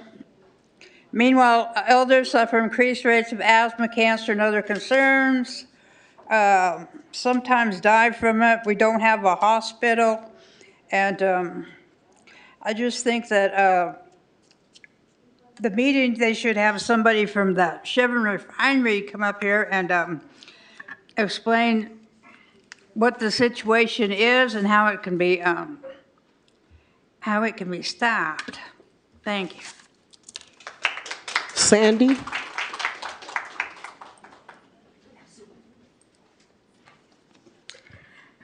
Hi, good evening, council members, mayor, and beautiful people of Richmond. Give yourselves a round of applause. My name is Sandy Saturn, and I'm with the Asian Pacific Environmental Network, APEN and APEN Action. And I'm also a longtime Richmond resident. The community here has bear the burden of health impacts caused by big polluters like Chevron. They endanger our lives and with no shame and no regret, and continues to make billions in profits each year while our children suffer with asthma and cancer. Having clean water, air, and land, adequate emergency and fire response, open parks and libraries, and accessible local health care, and all the crucial services we deserve and count on. We need a plan now. Polluters should pay so that we're not stuck with the bill. As a Richmond resident, worker, and most importantly, a mother, the health and safety of our community and the city's future is important to me. I'm grateful that council is considering this measure, and I urge you to support giving voters a chance to vote for our polluters pay measure in November. I also was asked to share a note from Michael Velasquez, the president of the Firefighters Local 188, who was here earlier, joined by Zoom, but had to log off. He wanted everyone here to know that they are in full support of this measure. Thank you.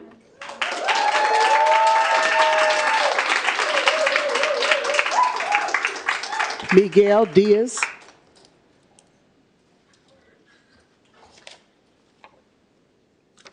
Hello, everyone. Hello, City of Richmond. Happy to be here. Thank you guys for being here. So my name is Miguel. I'm a Contra Costa College student, a longtime Richmond resident of District 6, shout out to Claudia, and a first-generation immigrant from Mexico. I have been organizing in communities for a better environment for more than 6 years as a frontline resident and advocate. I witnessed and experienced the injustice of industrial pollution and frontline. I lost my place. My bad. I witnessed and experienced the injustice of the industrial pollution and ultimately the fueling of the climate crisis that is impacting youth of color throughout the global South.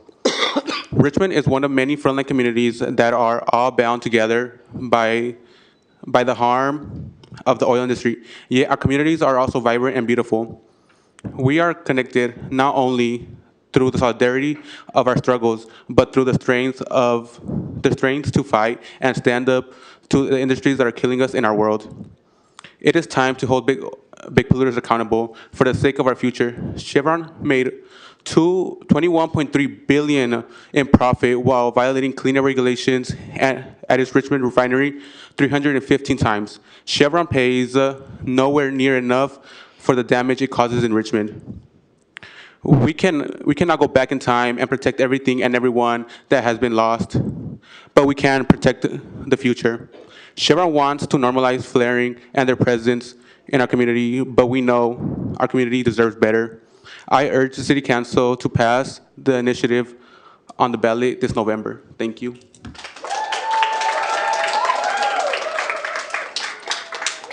Our next speaker is Rafael Castro Chavez, followed by Amanda Milstein.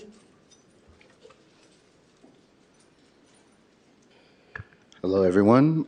My name is Rafael Castro. I am a North Richmond resident, and today I want to remind everyone that is listening here in person or online that in August 6, 2012, about 15,000 Richmond residents had to seek medical care due to a fire at Chevron that caused a massive cloud of toxic black smoke that irritated the skin, eyes, and throats of our residents.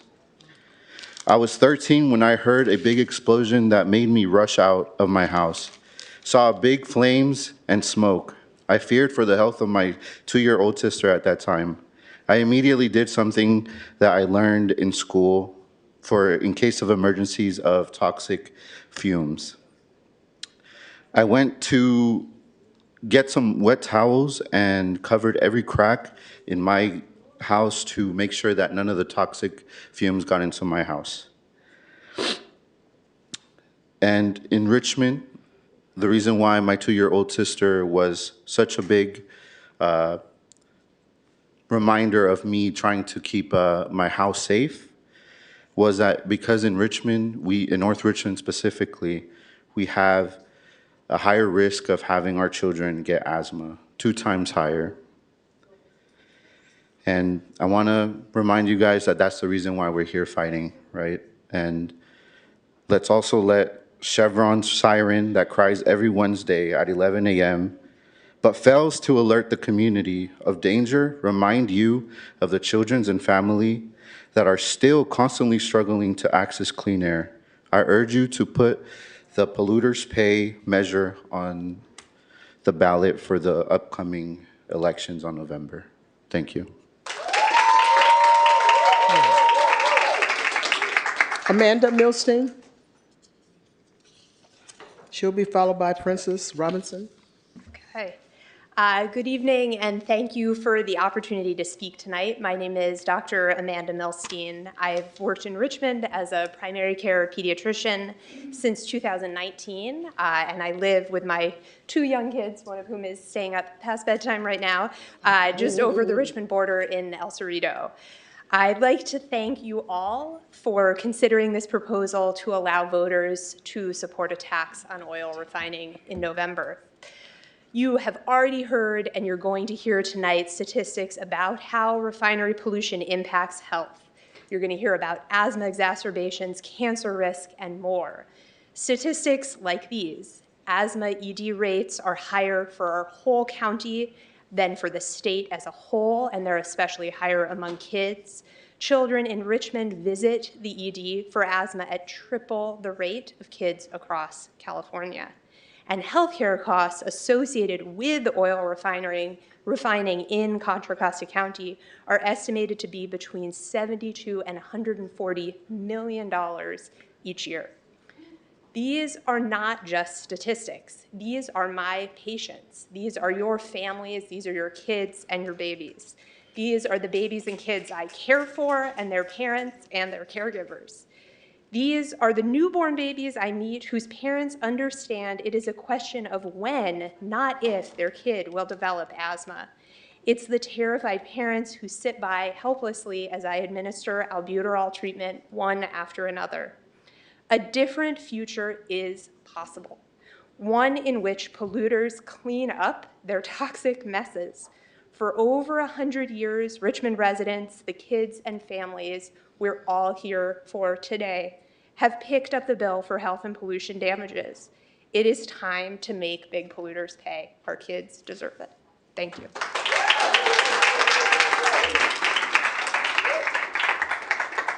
Our next speaker is Princess Robinson, followed by Rochelle Ledesma. Hello, good evening, everyone. Thank you so very much for all the council members. My name is Princess Robinson, she, her pronouns. I'm a Richmond native. I'm also a mother of an asthmatic son. I represent Richmond Our Power Coalition, which is 9 organizations across Richmond actively working towards a just transition. When I look into my scenic view and raise into the sky, I see a giant sitting on top of a hill. And every time it sneezes or coughs, the sky changes different colors. Shout out to Romeo is Bleeding because it was caught on camera. The Polluters Pay tax initiative is a small ask compared to the damage being done. So I envision a Richmond where residents can dream about what they want and also live in it. Thank you. Our next speaker is Rochelle Ledesma, and she'll be followed by Torm, Abethano, sorry. Hold on one second. Lily, Nancy, Edith, and Mark Wasberg. Press the red dot. Rochelle? Did I press this? Oh. No, you just start Okay. speaking. Hi, my name is Rochelle Ledesma. I grew up in San Pablo and am a small business owner in Richmond, and I'm a member of APEN. I am a neuromuscular therapist and strength coach, so my career's mission is to help others become resilient in their bodies through exercise and body work. If a child makes a mess, they are taught to clean after themselves. It's only right that these big oil companies take responsibility in the mess that they have been leaving. I want to see the Polluters Pay initiative pass because these big oil companies should take responsibility and consequence for risking the health of our communities. The results of flares pollute the air we breathe, and we are the ones paying in our health and taxes. An explosion would be even more deadly and puts everyone in the surrounding area of Richmond at risk, just like the 2012 incident. The negative impacts from these big oil companies should reflect in the tax they should pay back to Richmond. My vision for Richmond is to have these polluters pay the city back so we can continue to build up our communities to give everyone a better quality of air and life. I want to be able to go to work, to go to the Richmond Farmers Market, to walk the Richmond Marina without having to fear toxic air. A clean environment is a minimum living requirement. Thank you, Richmond City Council, for being here today, for listening to our needs. Thank you to the environmental organizations, APEN, CBE, ACE, maybe some other organizations I missed out on. And thank you to everyone else who gathered here today to show that we are stronger together and can make a change in Richmond. I urge City Council to put this measure on the ballot. Thank you. Torm Napresserant.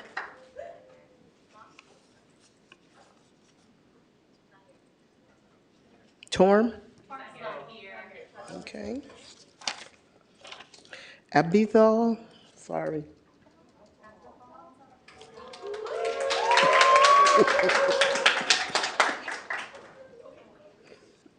Hello, everyone. My name is Optal, and I'm here with the Pollution Pay Coalition. I am in 10th grade, and I have lived in Richmond my whole life. I think polluters should pay for their environmental harms and toxic pollution. As someone who has lived in Richmond my whole life, it's hard to forget how many recent flares we've had. I will never forget Chevron's big explosion in 2012.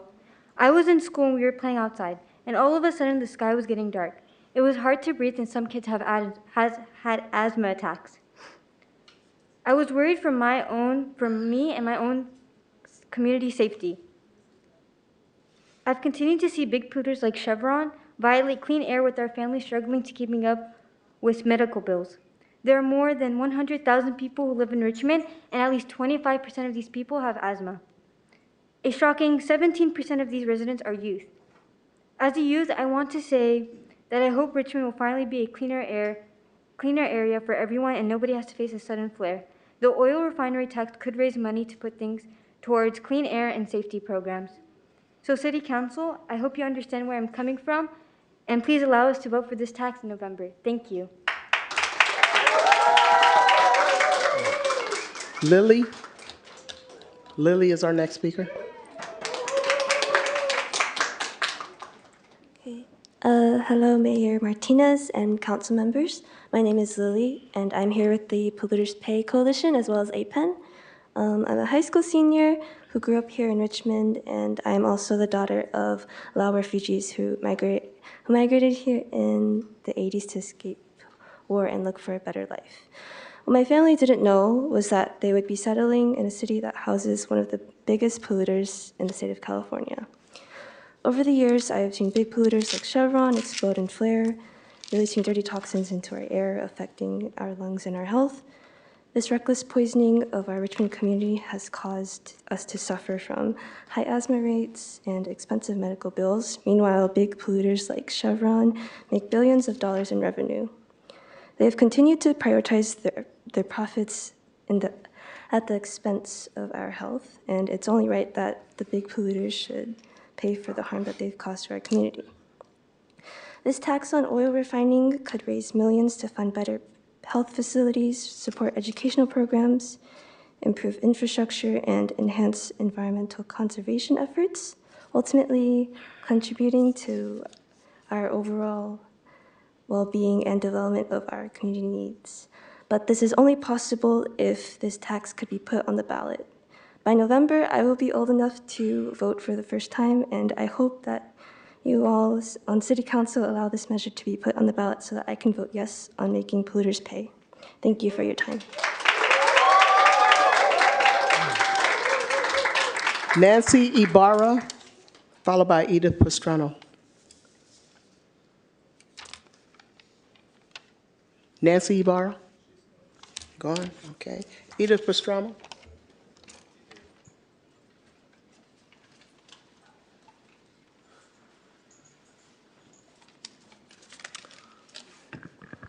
Hello, everyone. Good evening, Mayor, City Council, and City staff. We all know that big polluters like Chevron have poisoned our land, air, and water for over a century. Refinery pollution has sent our kids to the emergency room and cost us hundreds of millions of dollars in healthcare bills. I would like to share a brief story of my experience. In March 26, 1999. I attended Perry's Elementary. As I was on the playgrounds of my school, I heard and felt a loud explosion. At the time, I didn't know that it was coming from Chevron. The next day, I became very ill. Then I was sent home. I was 9 years old then. I am 34 years old now. And I don't see where the change, I haven't seen any accountability since then, but I hope that we can move forward now. A lot of my family members have asthma. I also was there on March 6, 2012. I was standing right in front when the flare-up happened. I've seen all the clouds and the dark smoke. I've been pretty much documenting it, recording it, taking pictures every time there's an explosion or a flare-up. And I hope that you guys will put this on the ballot so we all will have a chance to vote on it. And Chevron should be held accountable. I think it's more than just the money, but I feel that it's an injustice in our community. Thank you. Edith Pastrano. She'll be followed by Mark Wasberg. Good evening, members of the public, Vice Mayor, Mayor, City Council member, and City staff. My name is Edith Pastrano. I'm a community organizer here in the city of Richmond, and I've lived in Richmond my entire life. I'm also a first-generation immigrant of immigrant family, and so I've worked really hard on having to get rid of my accent. And so doing everything that my parents did moving here, trying to create a better life for me and my family. My apologies.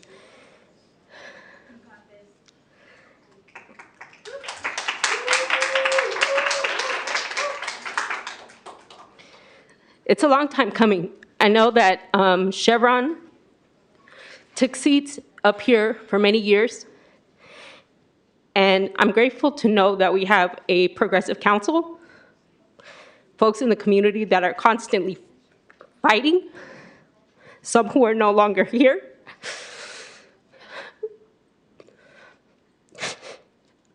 And I really thank every single one of you guys that are taking into consideration holding Chevron accountable, for all of the people that have been lost, for all of the people that are sick, that are continuing to suffer. Our community does not deserve this. We have a lot of bright-minded people, folks who are impacted on a daily basis, and this is just one step forward. Taxing Chevron is literally the minimum we can possibly do. I really know that because of them, those folks who have died to asthma and other chronic illnesses, it's a minimum that we can do, and I would love to see this fund a lot of community services. We need affordable housing that's deeply affordable for people who need it, who have been chronically homeless, who have mental illnesses, places where children can play and be children, and not feel like their life is just at the hands of another explosion. Your time has expired. Thank you for your time. Mark Wassberg. Mark Wassberg. Okay. Did you fix the clock? Okay. It's all just a bunch of pack of lies about asthma and people dying of cancer. You close Chevron down right now, you will lose at least 75% of your income. Almost 2/3 of the city workers will be laid off. Police be laid off. No after-school programs. Chevron's paying for it. You've been protesting against Chevron for the last 20 years. I know, I was there. And yeah, it was the same old story when they first came up here. Asthma attacks and people dying of cancer and all this coal dust garbage, people dying of coal dust. I want to see statistics. I want to see how many people died of cancer because of Chevron. It's all a bunch of damn lies, and you know it. The RPA hates Chevron. I said, you keep on taxing them, Chevron will move out, and I guarantee you, I said the property tax rate is going to quadruple. The sales tax is going to quadruple. I said the city is going to fall in bankruptcy. You people just plain ass stupid what you are. And these people come up here, they don't even know what the hell they're talking about. So these people are so stupid, they're a bunch of activists, and it's you guys, you two, who got all these people together to come up here and start all this crap. You don't know nothing about Richmond. You understand? You don't know nothing. If it wasn't for the RPA, you wouldn't be on this city council. You wait. Chevron's going to get fed up, and they're going to close up. I worked at Chevron for about 8 years off and on. I made good money, and I earned a living. And you're going to try to destroy that? You will be destroyed. And all these young kids come up there, they don't know what the hell they're talking about. You're going to stop pollution in one day? You close down Chevron, you're still going to have pollution from the other refineries. You have all the other countries are going to send pollution over here. This is how stupid you people are. And you're Gemini, you're a piece of shit. Your time has expired. That's what you are, a piece of fucking shit. Our next speakers are Joe Pulio, Alaya Alazan, Janet Johnson, Martine, Althea Skinner, Andrew Merlindez, and Kat R. Joe Pulio. Joe Pulio, Richmond resident. It's a little history about Measure T and how the unlamented Tom Butt railroaded this moratorium with upfront money threatening that the city would be in bankruptcy unless it could agree to this 15-year moratorium. So there was a lot of money up front, I think 27 million. But I think we're getting 1 million in the final year. Don't let this happen again.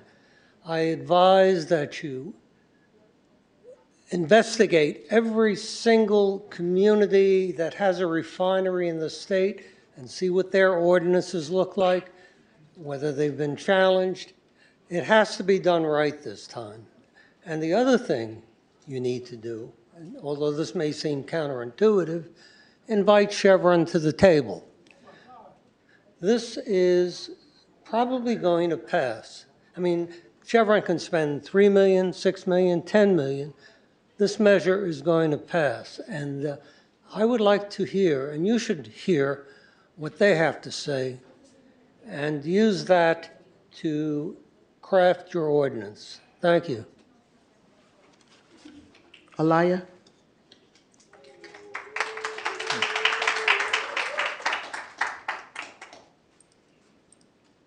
Hello, everyone. My name is Aliyah Lazani, and I'm a 9th grader with family and friends living in Richmond. I also attend school here. I'm here with the Polluters Pay Coalition, and I strongly support the tax on oil refining because our community deserves more funding for a healthy environment. Growing up, I've seen how big polluters like Chevron affected my loved ones. My brother has asthma, which worsens whenever there's a spike in air pollution, which happens way too often. It breaks my heart to see him struggle to breathe. This initiative can help prevent such suffering by holding polluters accountable. My vision for Richmond is a cleaner, safer city where no child has to worry about the air they breathe or the water they drink. We deserve a future where our environment supports our well-being, not endangers it. I urge the City Council to allow residents to vote on this oil refining tax in November, so the city can have more money to protect our health and secure a brighter future for Richmond. Thank you for your time. Janet Johnson?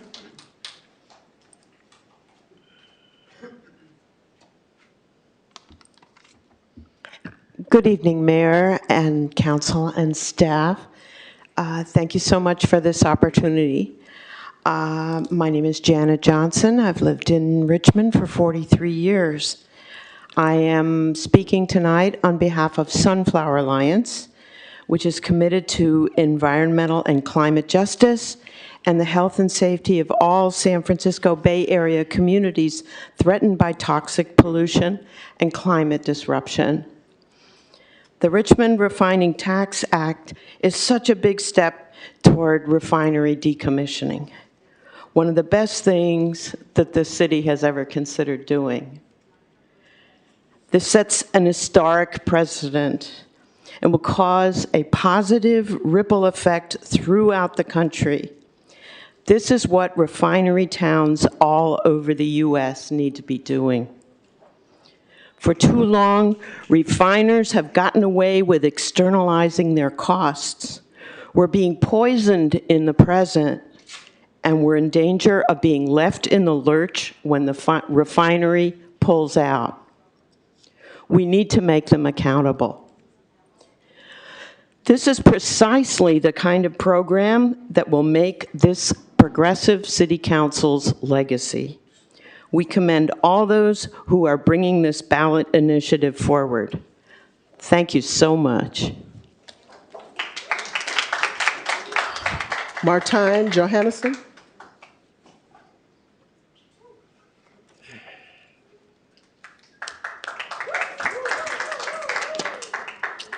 Hi, my name is Martine Johannesson. I'm a researcher focused on the negative public health impacts and environmental harms of the Chevron refinery. Every day, I sit with public health data that is deeply disturbing. The data shows that Richmond residents who live near the refinery, breathing in its harmful pollutants, pay for Chevron's presence in their city with their health and with their lives. As others have rightly mentioned, residents who live next to the Chevron refinery experience asthma rates higher than 99% of other Californians. Fence line residents also suffer higher rates of cardiovascular disease and risks of cancer. There's no way around it. The Chevron refinery kills. A study by Backman estimated that 5 to 12 premature deaths can be attributed to Chevron's PM 2.5 emissions each year. My research tells a clear and consistent story. The closer you live to the Chevron refinery, the higher the risk to your health and to your life. But these stats are not just numbers. They're real people, real Richmond residents. Elders, parents, children, teachers, nurses, neighbors, friends, the people who I've gotten to know through my work here in Richmond. At a town hall this March, I heard people share their experiences of the countless ways that Chevron harms this community. Youth described growing up in the shadow of the refinery, plumes of smoke and fire making it hard to breathe and activating their asthma. Residents remembered with sadness and love family members lost too early to cancer. Others wondered how many plants and animals were killed when Chevron spilled their oil into the bay in 2021. Their stories show the true stakes of the research I do. Chevron's profits are in the billions, yet the burden of their pollution falls directly on Richmond residents. It's time for Chevron to be held accountable and to pay their fair share of the damage they cause, supporting the lives of Richmond residents. I urge that the Polluters Pay initiative be included on the November ballot for a healthy, safe, and thriving Richmond. Thank you. Althea Skinner.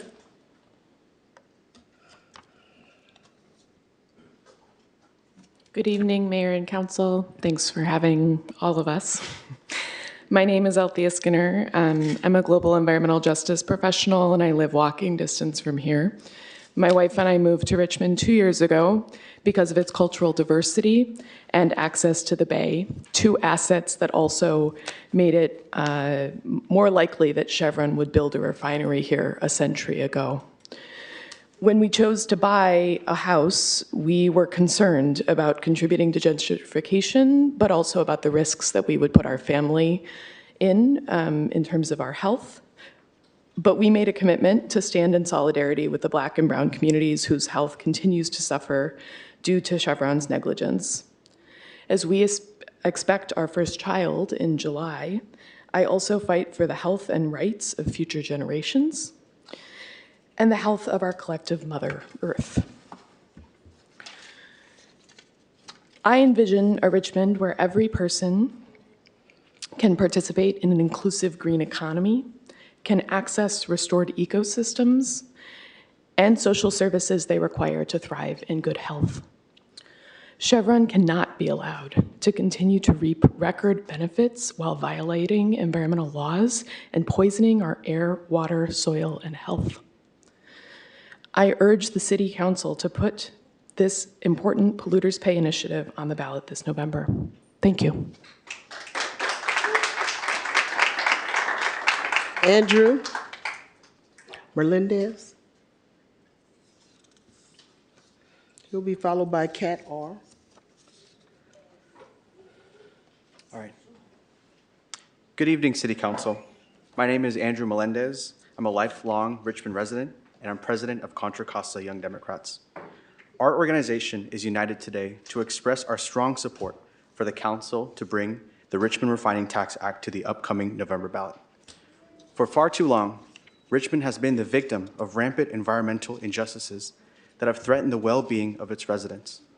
Much of this has been because of corporations like Chevron, whose refinery in Richmond has polluted the airways of our community while making billions off its destruction. If introduced to the upcoming November ballot, this tax could mean substantial money that could be used to invest in so many important resources for Richmond, like more parks, safer roads, cleaner air, and more community safety services, all of which are so vital to a healthy and holistic environment. As young people, we are the ones who are the most impacted by the dangerous pollutants that Chevron has put into our atmosphere.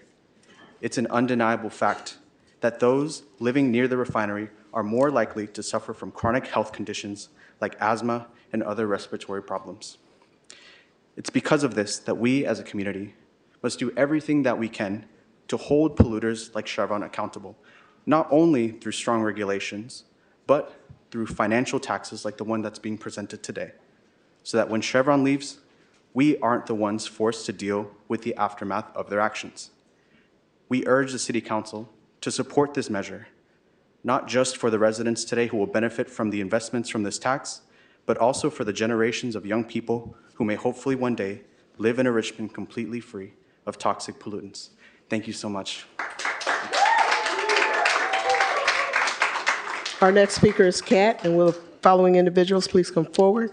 Mayor Bella, Jamin Purcell, Amy, Marcella, Zenaida Gomez, David, and Alfredo Angelo.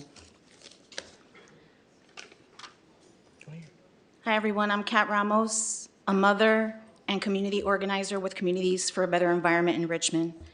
I've had the privilege of living, working, and building amazing relationships with my community here in Richmond for the last few years. Anyone truly rooted here understands that for far too long, fossil fuel giants like Chevron have taxed this community's health and safety. The refinery has polluted this city's air, water, and soil for several decades, increasing the rates of asthma and cancer in Richmond, forcing us to spend more time inside emergency rooms, nursing our loved ones, and preparing funerals to bury our elders and young folks alike. That's not the life any of us imagined for our families and loved ones here. We're losing babies and our culture keepers, our storytellers and our matriarchs for profits that go to one of the wealthiest fossil fuel corporations in the world. I often talk to mothers at Perez and Velde Elementary in fear for their children who are navigating chronic asthma while they watch refineries flare, releasing all sorts of harmful chemicals into the air we breathe. Just last year, the Richmond refinery violated clean air regulations 315 times, all the while banking $21.3 billion in profits. This community of parents, of workers, of teachers, and young, brilliant humans, some of which you've heard tonight, deserves the opportunity to build a healthy Richmond for all of us. So I ask that the Polluters Pay Initiative be put on the November ballot so we have a chance to change the reality that exists for Richmond right now and our future. Thank you. Marabella? Marabella? Okay. All right. Good evening. My name is Marbella Jimenez. I am a youth organizer with CBE Richmond and an asthmatic, and I am also Bay Area born and raised. In fact, my mom recently moved to Richmond after being priced out of East Oakland, and I had to be the one to tell her she just moved dangerously close to an oil refinery. And she said, "But don't they make us money?" And let us be clear, Chevron does not make us money. Chevron makes money using us for themselves. And the Polluters Pay Initiative holds one of the wealthiest fossil fuel corporations in the world accountable for the harm it causes to the Richmond community and to the climate at large. Chevron will holler about how much this hurts them and will try to convince us that we will also hurt alongside them. But let us not be gaslit by our abusers. And let's not be gaslit by abuser supporters, okay? We all know very well what our experiences are, and it does not matter our age. Even a child could tell you when they can't breathe. Chevron's CEO makes $26 million a year. Their profits exceeded $20 billion last year. And my mom, who's been priced out of East Oakland, now lives right next door to a 2,900-acre oil refinery with a bad temper. It gives me some relief knowing that this tax will make Chevron pay for their harm, literally. This money can be used in a myriad of ways that will help foster the health and resilience of Richmond. We as a community will be able to dream and actualize a Richmond beyond Chevron. And I urge you, City Council, to put the Polluters Pay Initiative on the November ballot and hold Chevron accountable. Thank you. Jamin Purcell.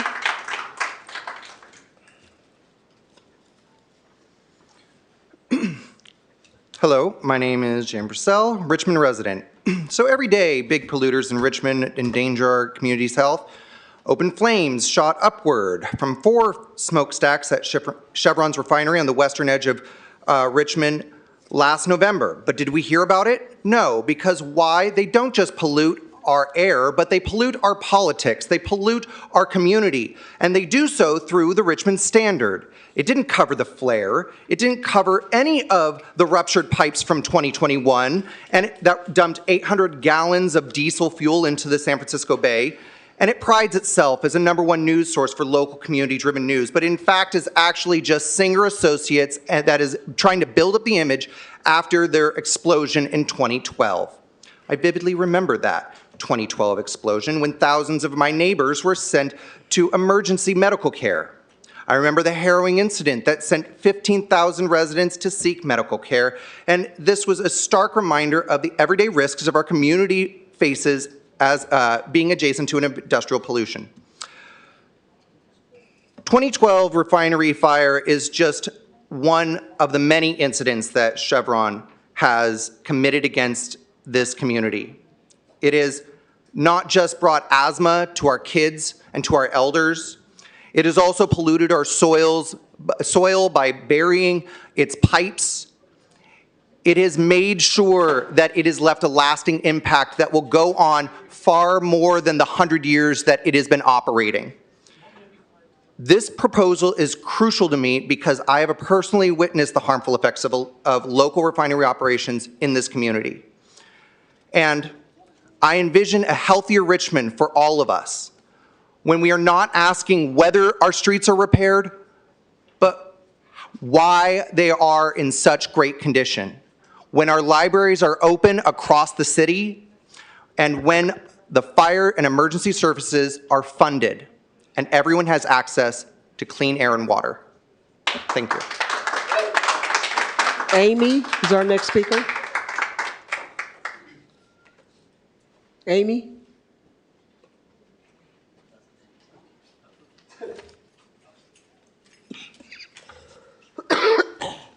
Good evening, can you hear me? Okay, thank you. My name is Amy, and I'm a Richmond resident, and I work at Richmond High School. I'm coming to speak, I'm coming to speak on agenda item Q1. While this is just a proposal, I want the council to see how many people are here to speak on this issue. Environmental justice and climate change issues have always affected us and will continue to do so, especially when we allow companies like Chevron to pollute our communities. I implore you to hear out our community to be able to add this ballot in November, or this to the ballot in November.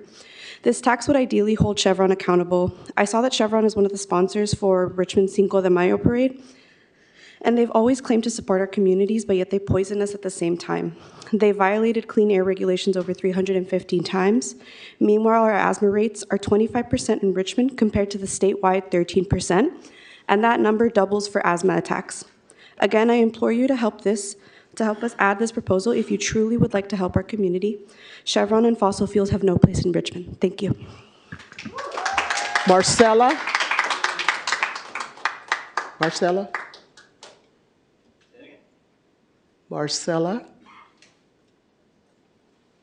Okay, we'll go to Zenaida Gomez. Zenaida Gomez? David? So these. Good afternoon. Thank you everybody for coming. My name is David McGinnis, and I'm a parent and appliance technician here in Richmond. I organize with ACE, and I was born and raised here. I now work educating my community as well as myself on our issues regarding affordable housing and environmental issues. I would like to first off thank the mayor and the city staff and council for prioritizing this essential initiative. I am here standing with the community who believes that it is about time that we make a difference to improve our air quality and energy. Today, 42% of our children in Richmond are more likely to develop respiratory issues due to the emissions from the refinery and not to mention greenhouse gases. I was also unaware until recently that the open flare and particulates that we see so commonly coming from the Chevron refinery are actually yet another contributor towards health complications harming our community. Not to mention the Chevron refinery is one of the highest polluters in California, and it's right next door to our homes and schools. Who else agrees that they should be held accountable for polluting our air? Do you think that Chevron should be held accountable every time they pollute our air that we have to breathe? In my personal opinion, is if we held them accountable with no exceptions, there will be less oil spills, less harmful pollutants being spilled into our ozone and our waters. There will be an inevitable change from gas to electrical here in Richmond. When this transition does come about, we want to make sure that we, the community, will not have to come out of pocket, as Chevron has already had a monopoly over the energy here in Richmond over years, and we believe it's time we hold them accountable. I urge the City Council to bring the Make Polluters Pay initiative to the voters in November. Thank you so much.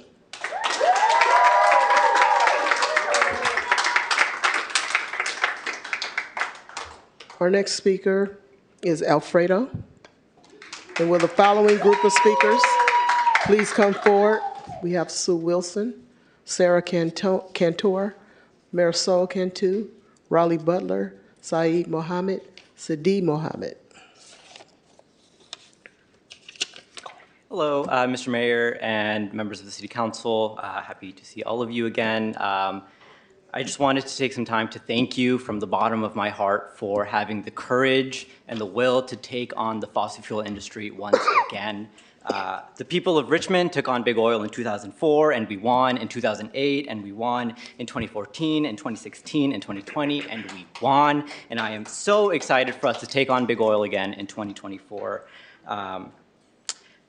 Clearly, all of this is signaling that the people of Richmond are ready for a future that is fossil-free, for a future beyond the Chevron Corporation.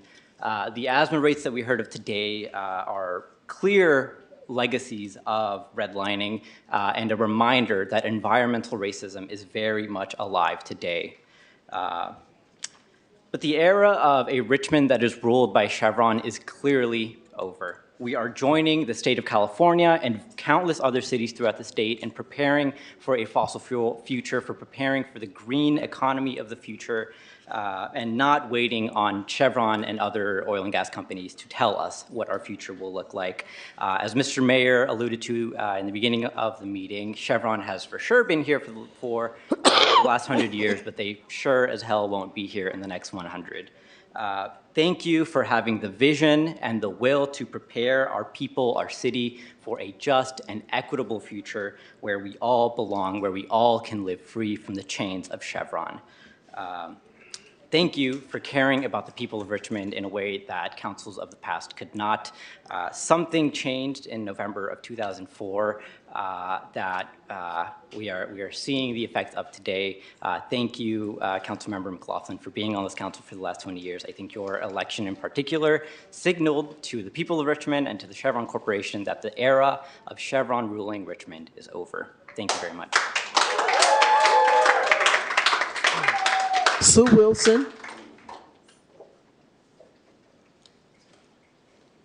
Hi, I'm Sue Wilson. I live in Richmond Annex. I, like many of the other speakers, want to thank the City Council and the community organization who are coming up with what I think here is an excellent plan for Richmond and for our environment across the world. I want to go back to something that Mayor Martinez said at the start of the program tonight, was that Richmond isn't always going to be a refinery town. And I think that's something that really resonates with me, that no matter what we say or do here, one day, we don't know exactly when it will be, Chevron is no longer going to see a profit by running a refinery in Richmond, California. It's going to happen.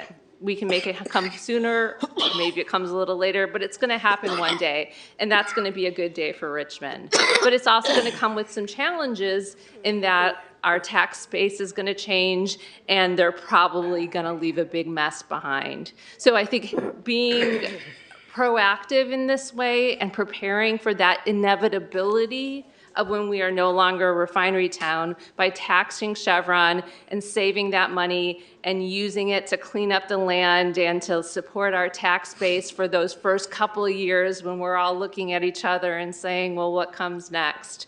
So I think this is brilliant, and I appreciate you all for putting it together. Sarah Cantor.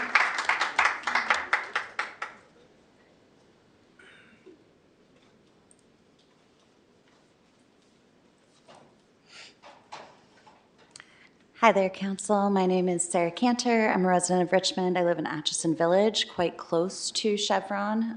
I experience the impacts of Chevron's flaring and emissions daily. There are many times that it is like impossible to have my doors open because the air quality is so poor over there.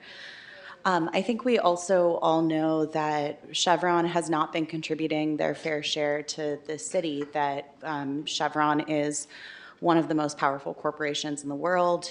We have, if they had truly cared about our city at any point, they would have contributed a lot more to the actual workings of the city rather than to their own propaganda and their own marketing campaigns, their own campaigns to elect officials that are directly challenging some of you on the council. And so I am in full support of this measure to force them to do the right thing and actually contribute to the communities where they're setting up shop. And reiterating the past couple commenters and their support of Mayor Martinez's vision of what happens when Chevron does inevitably leave. We do not, we know that our economy in this country and in this world is moving away from fossil fuels. We know that the refinery will close. Making sure that we are prepared now for that possibility is the most forward-thinking thing that you all can be doing. And once again, I love living here. I'm honored to live in this city and honored to be living in this city that is led by y'all. Thank you. Marisol Cantu. Hi, Council. My name is Marisol Cantu. I'm a third-generation Richmond resident, and I want to share a little bit more about my story. And I think my story, unfortunately, in Richmond has been normalized, even though it is not normal.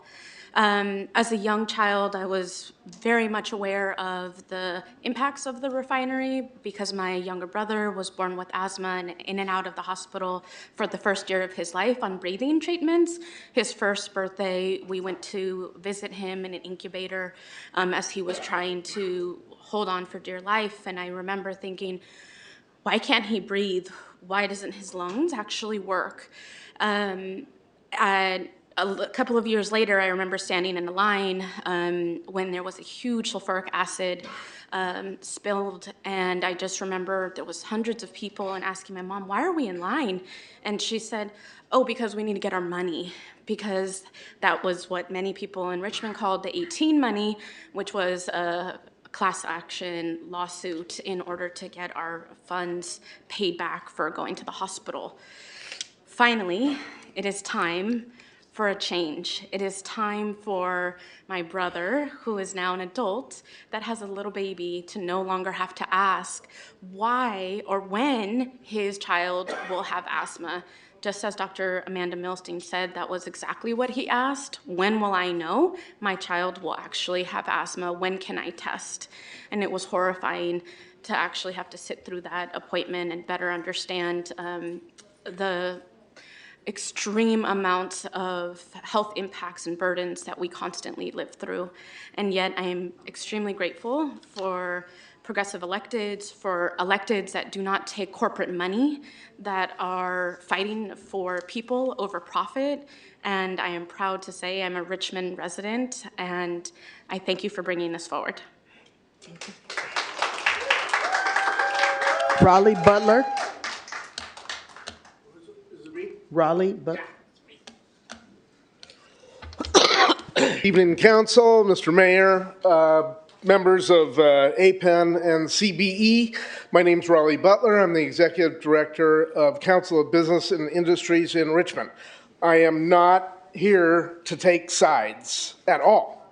Do I think refineries are angels? No, I don't. Is there pollution? I'm sure there is. I don't think I've heard tonight any numbers that actually point to specifics, right? I'd like to call to everybody's attention, the audience and council members, I think you're all aware of it. In 2017, the state of California legislature passed AB 617. That measure was aimed at reducing pollution. Disadvantaged communities such as Richmond were offered funds to be able to either measure pollution or reduce pollution. We used the funds to measure pollution. And what we did was we bought and installed additional monitoring stations throughout the city. And do you know what we came up with? I know that we heard from CBE, and I know that they said the single largest, the largest generator of single particulate matter is the refinery. What about the collective particulates? In the AB 617 monitoring stations, it was concluded by the city and the analysts and BACMed that the cars sitting on 580 waiting for the bridge were the single largest overall cause of pollution in the city. I'm sure the refinery ranked up high as well, but the cars sitting on 580 are a problem. The cars sitting on 580 are right next to the refinery. So yes, I'm sure if you measure particulate matters near the refinery, you're going to find it highest near the refinery because you have the refinery and you have the cars. So there's a couple other things I'd like to share with you really fast, but I don't have any time. I think it's rushed. Please take your time, study it thoroughly. Thank you very much. Saeed Mbarki, followed by Sadiq Mohammed Mbarki.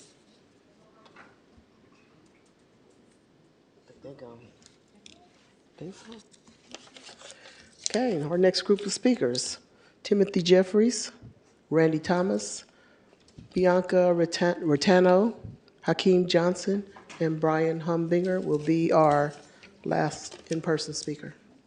Timothy Jeffries. Good evening, council members. My name is Timothy Jeffries, representing the International Brotherhood of Boilermakers, the workers that work in the refineries that build facilities. I'd like to encourage you to, as far as the emissions that are concerned on the back end, my members install those facilities, those wet gas scrubbers, and installed emissions for the last however many years. This council has been putting those emissions out for those facilities. It is actually my members that install that work, so we are not against clean air. We do definitely want clean air to help support these facilities. However, I would like this council, as I said a little earlier, to take their time and consider this measure carefully, as businesses are needed in an area you do need. And I understand that if Chevron is the business that you're going to drive out of town, you need taxes in town to take care of those businesses as well. So consider bringing businesses into town to support the people that are in town and not driving good paying jobs, not a job, good paying careers out of your area. Consider all of the indirect jobs, all the indirect economics that this city enjoys because of those jobs. Members that are making these jobs in these facilities are able to go buy cars in this city. They can buy dishwashers in this city. If they so choose, they can send their children to private schools if they choose and put a teacher to work if that's what they so choose to do because of these good paying jobs. So I just ask you to consider these jobs that will be driven out of this area, and if they're to be replaced, that they're replacing them with careers and not just jobs, something that can sustain the city and all the indirects that come with it. Thank you very much. Randy Thomas.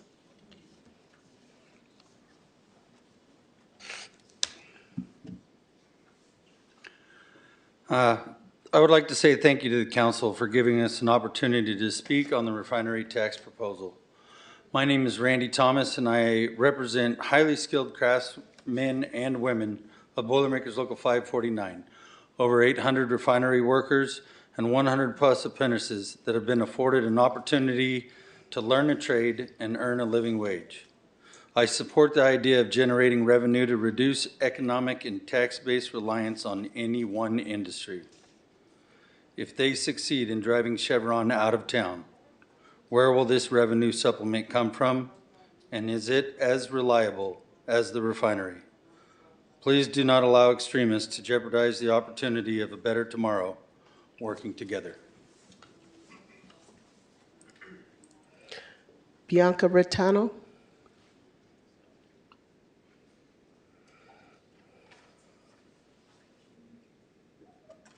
Buenas noches, Consejo.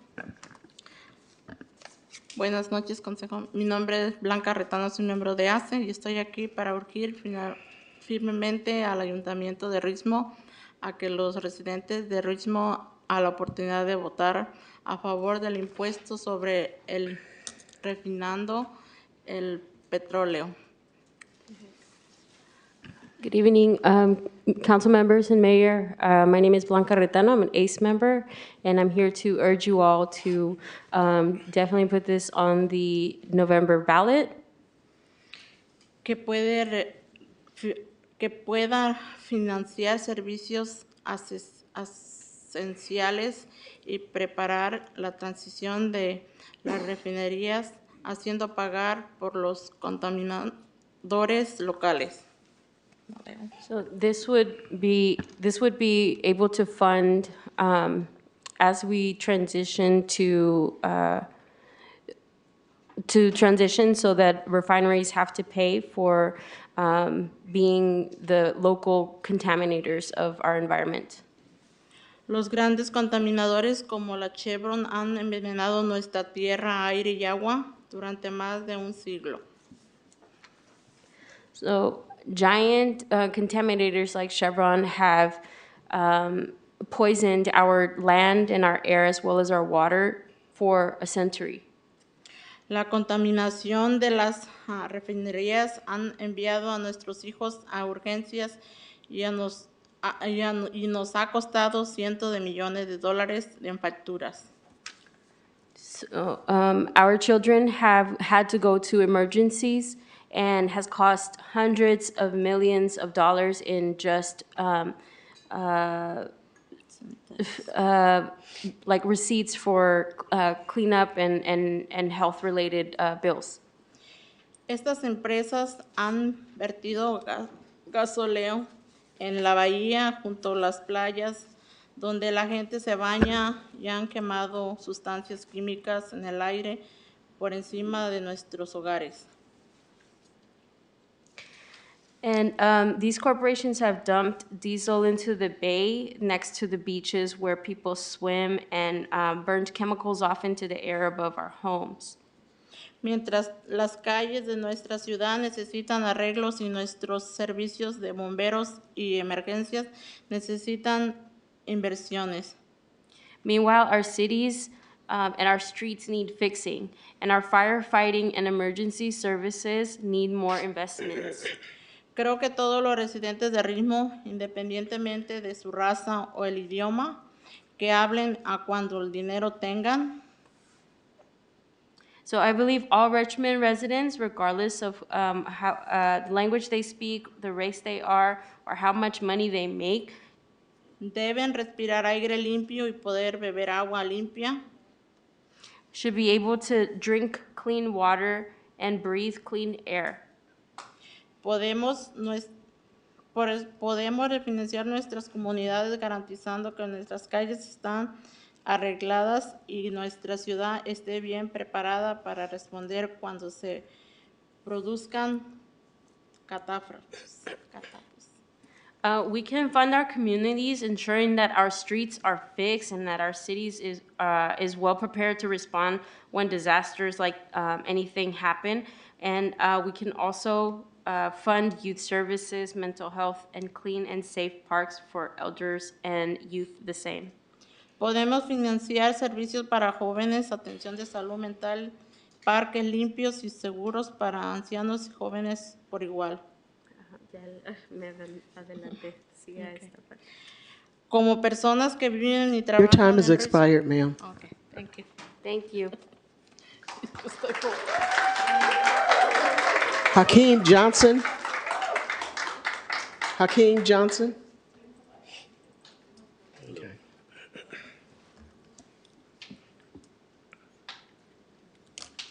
Good evening, Mayor, Vice Mayor, City Council members, and the Richmond community. My name is Hakeem Johnson, and I work at Chevron in Richmond.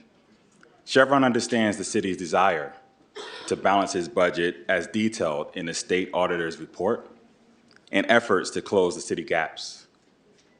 However, the proposed tax fails to build on the collaborative efforts taken over the years to modernize the refinery and support economic and community development. We continue to believe working together with city leaders like yourselves is good for Richmond. We support policies that encourage business investment and seek to create a better quality of life for Richmond residents. Our recently completed modernization project is just one example of the many ways we have invested in our facility to make it newer, safer, and cleaner for the community we share. We're proud of the nearly 40% reduction in particulate matter, the jobs provided, the 3,300 plus scholarships awarded to Richmond students, and the environmental and community benefits achieved as a result of projects like this. Now, just a few years ago, the city increased taxes on all businesses by placing Measure U initiative on the ballot. Chevron is also subject to that tax. The Measure U process was rushed. It lacked public transparency and engagement with impacted stakeholders. Let's not go down that path again. And we remain committed to engaging in constructive dialogue with city officials to find responsible solutions to fiscal challenges Richmond faces. Thank you for your time. Our last in-person speaker is Brian Humbinger.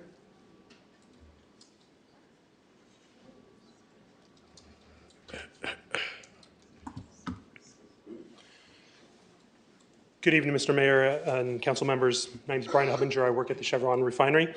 I want to start off by saying our workforce of over 3,000 people takes our responsibility of being a good neighbor very seriously.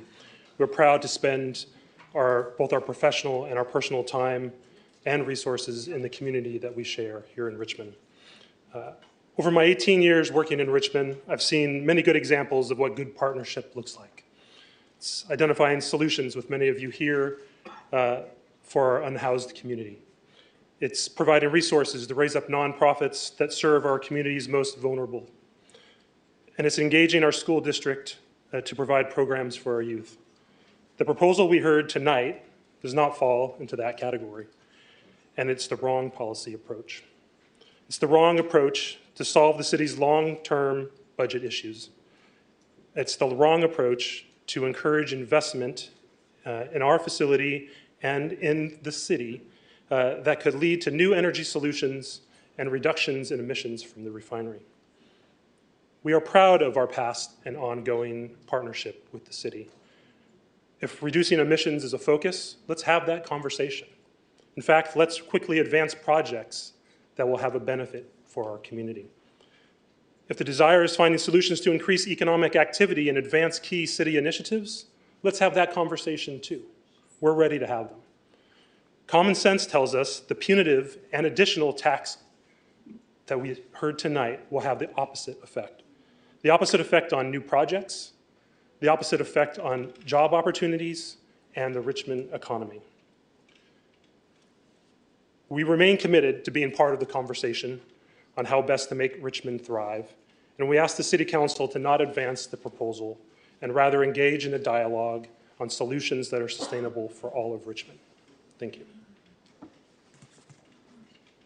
Okay, that was our last in-person speaker. We do not have any more in-person speakers. Everyone else is online, and there are 11 speakers online. And Jess Word will call the speakers. Okay, the first group of speakers are Harry Baker, Michael Glickson, Tarnell Abbott, Luis Angel Gonzalez, and Jane Corrant. Harry Baker, you'll have 2 minutes to speak. You can go ahead and start. Good evening, Mayor Martinez and City Council members, city staff, and the many wonderful speakers here this evening. My name is Harry Baker. I co-chair Contra Costa COPE, the political arm of SEIU Local 1021 in the county. SEIU 1021 strongly supports the Richmond Polluters Pay Initiative, and I am honored to speak in support of it at tonight's first reading. The initiative is not just a plan, it is a necessity. It aims to provide the city of Richmond with the urgent financial resources needed to clean up water, provide health services, and cover the costs associated with the eventual closure of the Chevron refinery. Previous speakers have detailed the costs of cleaning up after Chevron, and the financial burden is immense. The city of Richmond and the county will bear the brunt of these costs unless the Richmond Polluters Pay Initiative becomes law. Please vote to support the initiative. I know you will.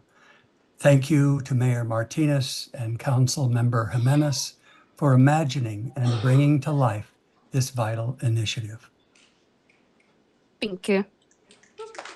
The next speaker is Michael Glickson. Michael Glickson, you'll have 2 minutes to speak. You can go ahead and start. Thank you very much. Good evening. My name is Michael Glickson.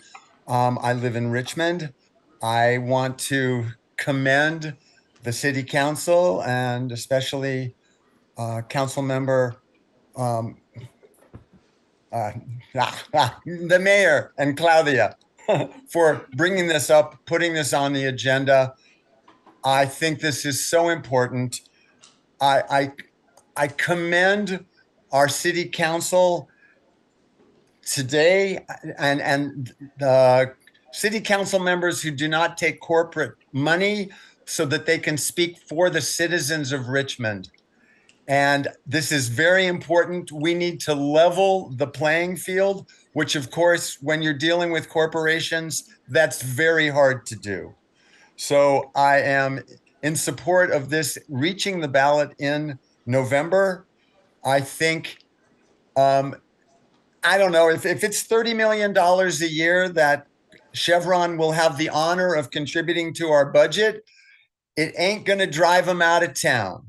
So, and again, they're going to leave, and how they leave is really going to be a real, the truest tale of what they think about the city of Richmond and the residents. So it's good to hear from employees at Richmond, at Chevron, and you know that how they feel they've been good neighbors, but time will tell what a good neighbor Chevron can be as it finishes up its work here. So thank you very much, and I look forward to this passing in November. Thank you. The next speaker is Tarnell Abbott. You'll have 2 minutes to speak. You can go ahead and start. Good evening. My name is Tarnell Abbott. Can you hear me? Yes. Thank you. I've lived in Richmond for I don't know, 35 years, and I had worked for the city of Richmond in the library as a librarian for 22 years, where I lost so many of my colleagues at young ages, I'll say, or relatively young ages, to COPD, heart attack, cancer. It was just an incredible loss watching my fellow library staff pass on. I'm thinking of Stephanie, Kate, Debbie, Linda, Michelle, Dawn, Marianne, and there were others. There have been others since I retired. I am also a member of SEIU 1021 on the COPE committee that Harry Baker spoke on, and we do support this effort. I don't think we will be driving Chevron away. They will have to end or transition to some other form of doing business, because the oil is killing us and it's also running out. And so that's just the reality. And I would like to remind people that I think it's about 5 or 6% of Chevron's employees actually live in the city of Richmond. Most of them do not live in the city or within the city boundaries. So I applaud the effort of moving this forward, and I also am a parent of a child who had asthma, and it is very, very terrifying to watch an Time has expired. Thank you. The next speaker is Luis Angel Gonzalez. You'll have 2 minutes to speak. You can go ahead and start. Hello, everybody, and good evening. My name is Luis Gonzalez. And I'm really excited here to be here and to voice my full and enthusiastic support for this act and to see it move forward. I'm really excited to vote on it, come this next season. Everybody already said everything way better than I could have. And shout out to us because it's very obvious that we, at the end of the day, are the experts on what's going on in our community. We're the ones who are seeing it every single day. We live with it. And we know that we don't want philanthropy from Chevron. We don't want their branding on our community projects. What we want is accountability. What we want is autonomy over how that money and those reparations, which is kind of what they are, how that money is moved and how it's moving through our community. And yeah, it's obvious that Richmond has a vision of our future. We know what kind of city we want to be living in, and Chevron is not part of that future. So thank you for your time. Thank you. The next speaker is Jane Corrant, and the following group of speakers after that are Pedro Ruiz, a user by the name of NA, Emily Ross, Halima Houston, Anu Olabodi, and Jesse Turan. Jane Corrant, you'll have 2 minutes to speak. You can go ahead and start.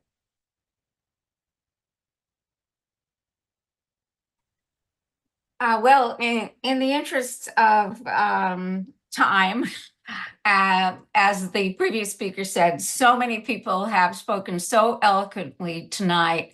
I just want to add my voice to thanking the mayor and the vice mayor for bringing this proposal forward to hold Chevron accountable at long last. Again, thank you very much. And I just want to say it would be a wonderful statement to see this proposal pass unanimously here in the council. It's a bold and necessary move. And it's one that I think the citizens of Richmond, like myself, will be very, very proud to vote on. So thanks again. And I didn't use all my time. Amazing. Good night. Thank you. The next speaker is Pedro Ruiz. You'll have 2 minutes to speak. You can go ahead and start. All right, can you hear me? Yes. Awesome. My name is Pedro Ruiz. I'm a current student at Richmond High School, class of 2024, and a member of the Contra Costa Young Democrats and Richmond Youth Council. And today I just want to express my profound support for the Richmond Refining Tax Act, as this is a crucial step toward ending the environmental injustices that our humble and diverse community has endured throughout its extensive history.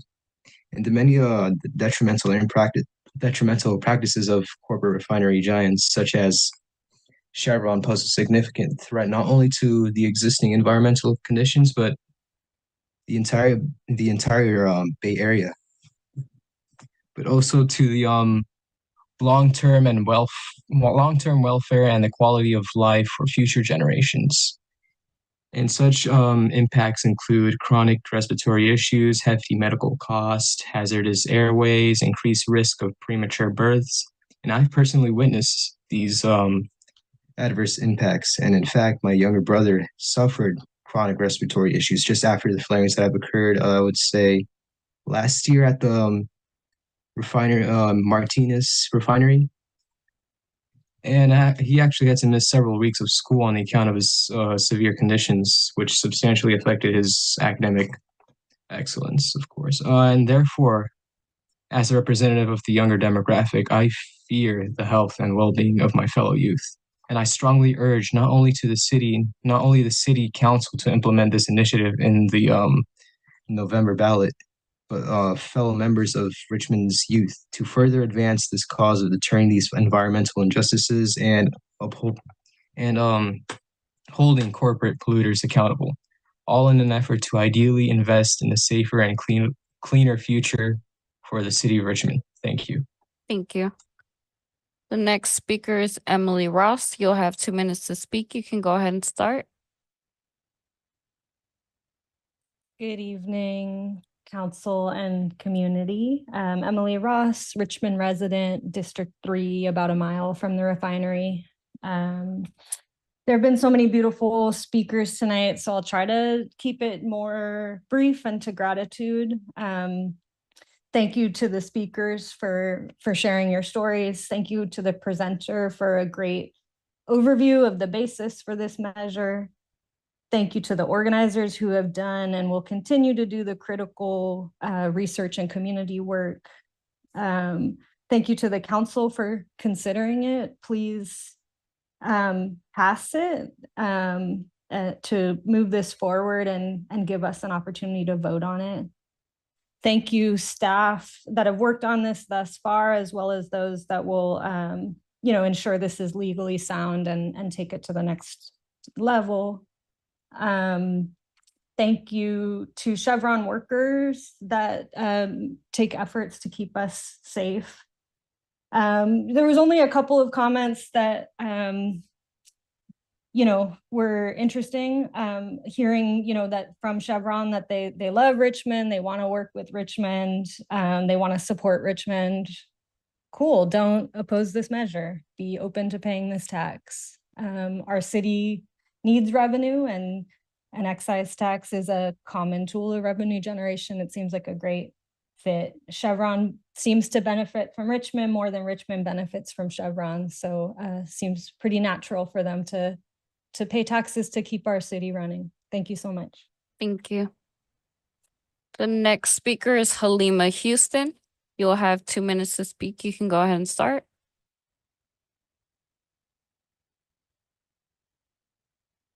Hello, everyone. Hi, my name's Halima.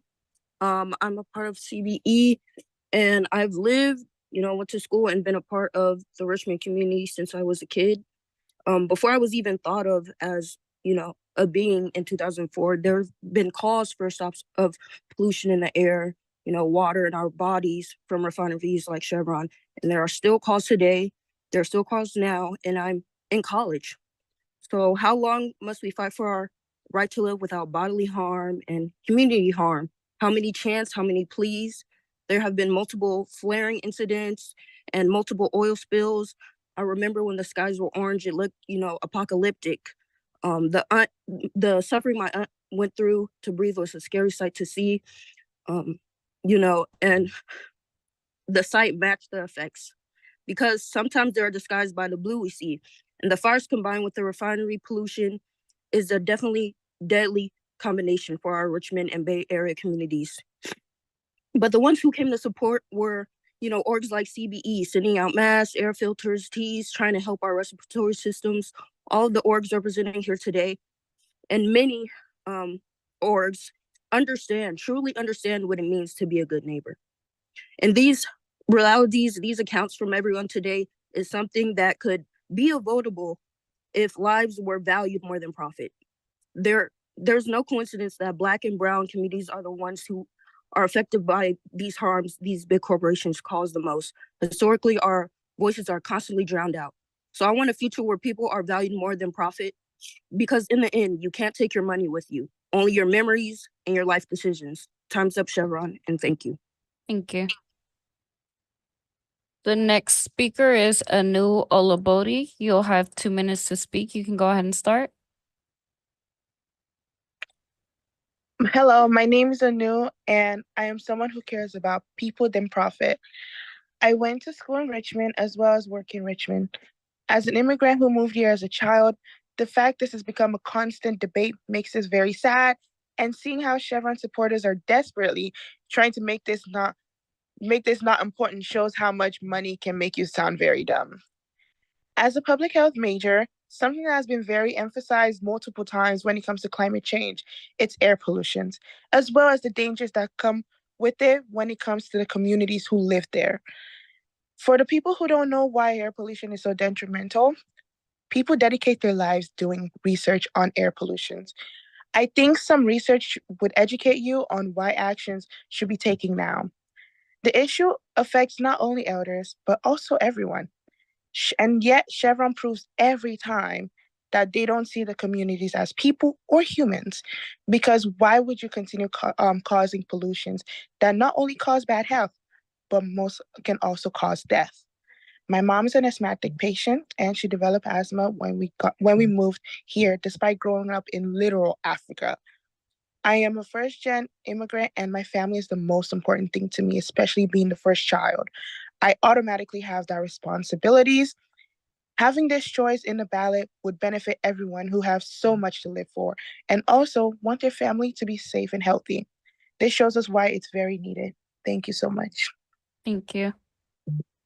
The next speaker is Jesse Tehran. You'll have 2 minutes to speak. You can go ahead and start.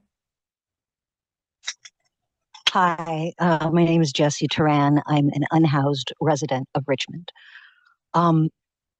So first of all, I just wanted to say that Chevron's behavior with regard to the community has been absolutely appalling. And there's a reason why the community doesn't trust them. And that's something that the Chevron executive should contemplate. The second thing I want to say is that Chevron is also Richmond's largest employer and contributes more to the city's tax base by far than any other company. There is a middle ground between Richmond with Chevron and Richmond without Chevron. The infrastructure used to process petroleum is the same infrastructure needed to process biofuels. And biofuels have the potential to save the world. I would encourage the city council to reach out to Chevron in partnership. Instead of defining Chevron as a villain, see them as a future partner.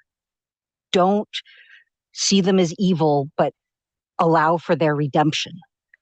Because the technology that Chevron has and represents could help in preventing methane from going into the atmosphere.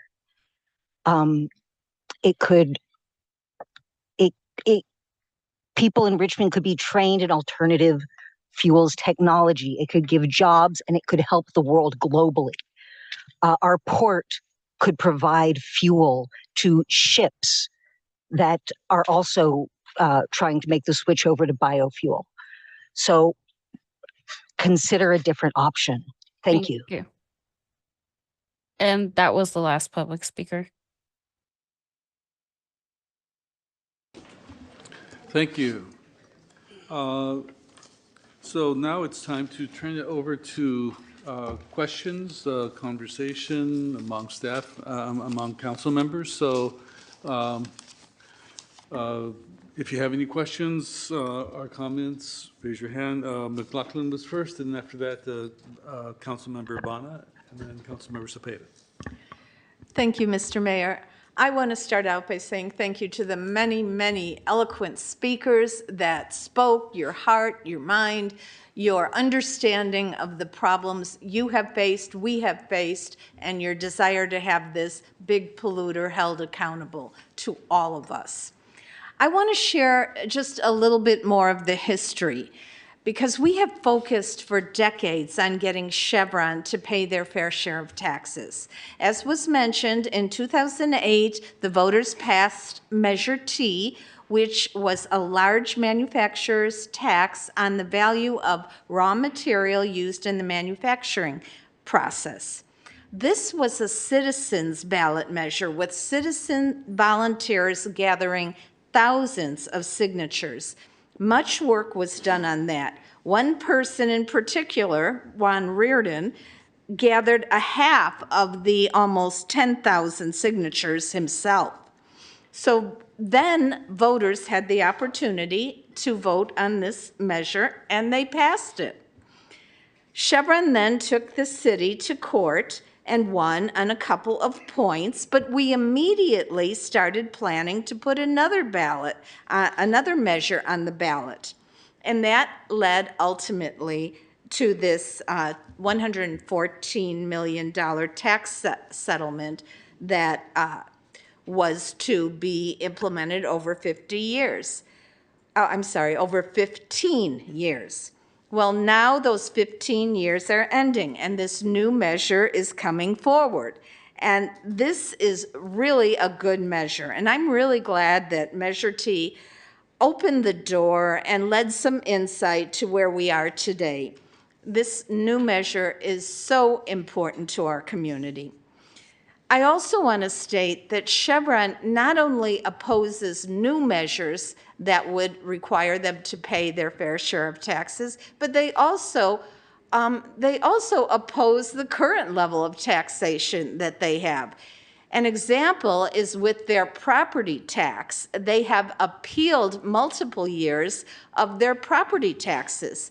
And when they did this, I can't remember, I think it was 2009 or maybe 2007 through 09, but it was a multi-year appeal that they put forward to the county's appeal board. And we held many rallies and many protests in front of the appeals board and outside the building in Martinez, really putting pressure on the appeals board. And the appeals board agreed with the community. Chevron thought they were going to get their property taxes reduced, but the appeals board ruled that they actually owed more in property taxes. So that goes to show community pressure does work. It has worked many times before, and it will work again. So this measure is really important. It will get, as so many of you have said, this big polluter to pay its fair share of taxes. For too long, what have we seen? We've seen fires, we've seen explosions, we've seen flares, we've seen oil spills, we've seen daily pollution. It's time we see some fair share of taxes paid by this big billionaire polluter in our community. So I believe, first of all, I want to thank the mayor and vice mayor for bringing this item forward. I want to thank CBE and APEN and all the environmental groups that for decades have been working at holding Chevron accountable and working directly with our community. So although I'm grateful for this measure in particular, and I know this took a lot of work and research, I'm also grateful for all the work done in the past that led us to this today. So I believe that this council is going to unanimously support this. I hope I'm right. And I believe that the voters, in fact, I am very confident that the voters are going to pass this in November. So with that, let's get on with it. Thank you so much. Councilmember Bonner? Thank you. I have some questions. I don't think if Chevron goes anywhere, I cannot imagine Richmond without Chevron in my lifetime, but, and as somebody suggested, I hope there are future partners on safety. But what keeps us from taxing them if we can? Why not? So I have some questions. I'm sure they're going to bring a lawsuit against us. What are their chances after it passes? I'll say that we're very confident in the design of the tax that we're proposing. And I understand that we've been short on specifics this evening, again, respecting the council's process to have an introduction on the matter, and we're eager to return at council's pleasure to get into more specifics there in close coordination with the city attorney's office. We are bringing this because we believe it can win and because we believe that it will survive in court. As environmental justice organizations rooted in this community, we want to see this community succeed. We want to see the city council succeed. And so we're only bringing you a proposal that we're fully confident in with full research conducted of case law. Excellent, thank you. So what is the timeline? Well, what's going to happen from now until, I believe the deadline is August, so you're going to bring something to city council? And the second question is that enough, or do we need collect signatures? Educate me. Thank you, Councilmember. Yes, so tonight, I believe the staff report reads that if the council so chooses, they would direct the city attorney to work more closely with us, continue to work closely with us on this matter to bring back at council's pleasure, perhaps sometime in the month of June, or any time really before you go on recess. And then following that vote at council, it would go to the voters for their consideration on the November ballot of this year. We don't need signatures. The city can put it on the There's ballot. two ways of getting something on the ballot. One is through initiative by signatures, and that's not the process being used here. The second process is the council has the right to put things on the ballot. And so Excellent. you would be exercising that right. Thank you. So my next question is about the amount. How much is it? How do we decide it? So the way that we are proposing the tax be written is based on volume, the volume of feedstock, the volume of inputs that go into the refinery. So it may help to then ground us in what is the volume that goes into the refinery. There is publicly available data from a decade now that outlines the volume of feedstock that the refinery processes is 60 to 90 million barrels per year. And so the proposal is that you would base the tax on per barrel of feedstock. So 60 to 90 million barrels, let's say, for example, you do $2 per barrel of feedstock, then that's $120 to $180 million per year to the general fund. And it doesn't have a time limit. I mean, it will go on. We are aware and we're tracking statewide ballot measures that may put requirements onto ballot measures like this one to have a time associated with them. And so in compliance with that, the proposal that we would bring in June would contain that timeline there, which would be some decades out. So roughly, is it 5-year, 10-year? What time limit? It could be up to 50 years. 50, 50? Correct. Very good. So we talked about pollution, but so would the ballot measure in justification mention pollution?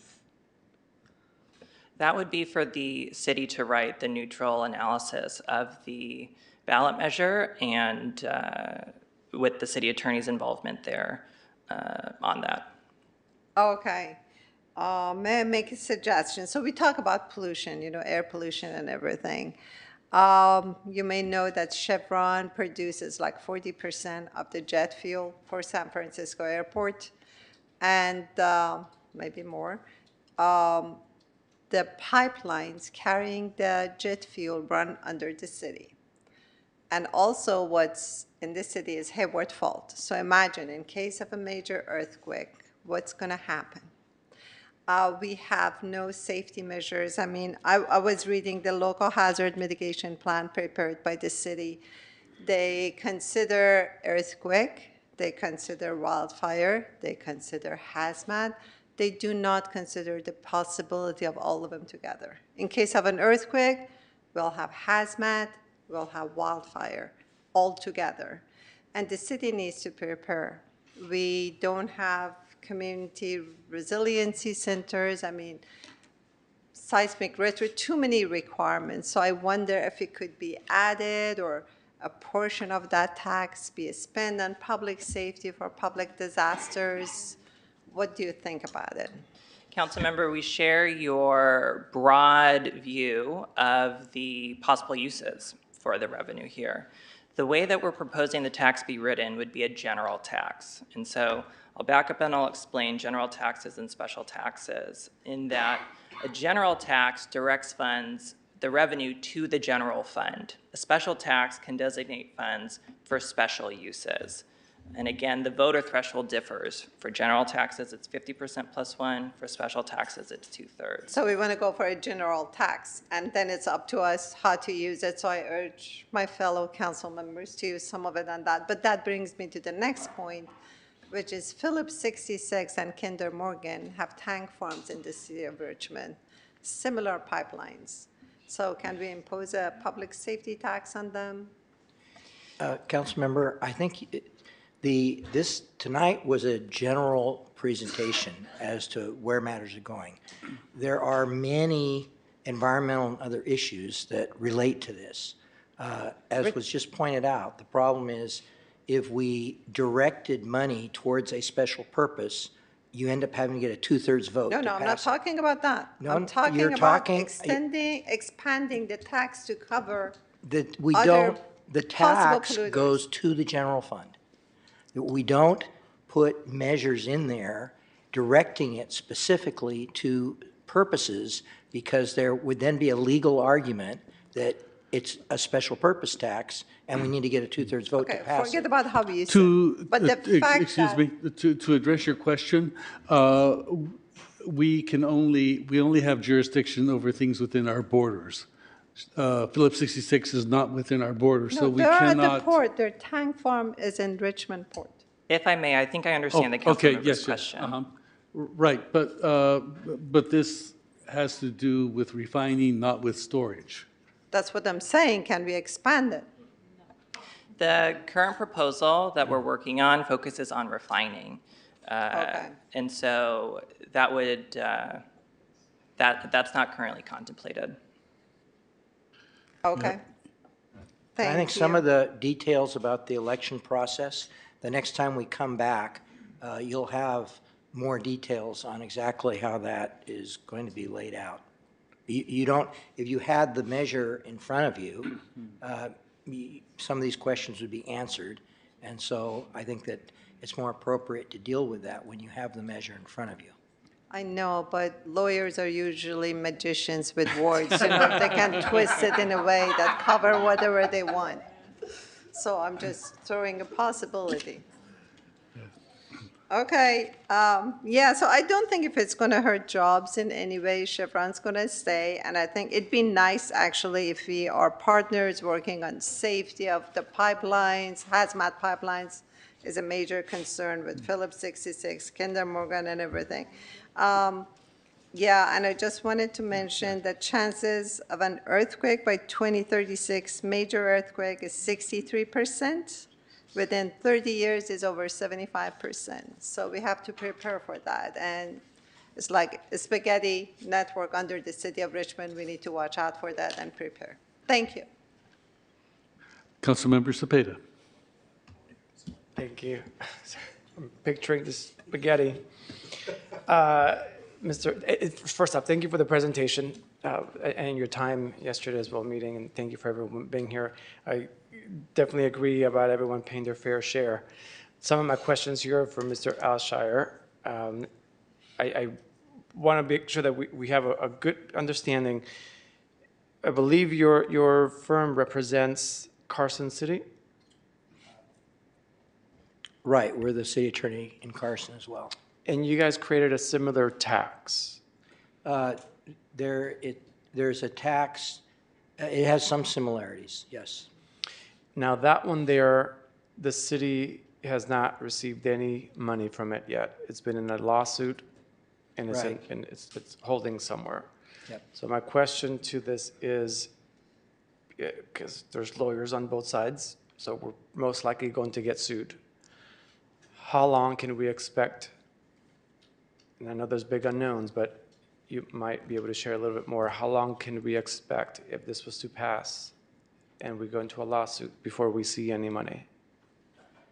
You know, we're still in the process of evaluating this. Certainly, you know, how long was it with Measure T until you got a decision? It was probably at least a year and a half, 2 years.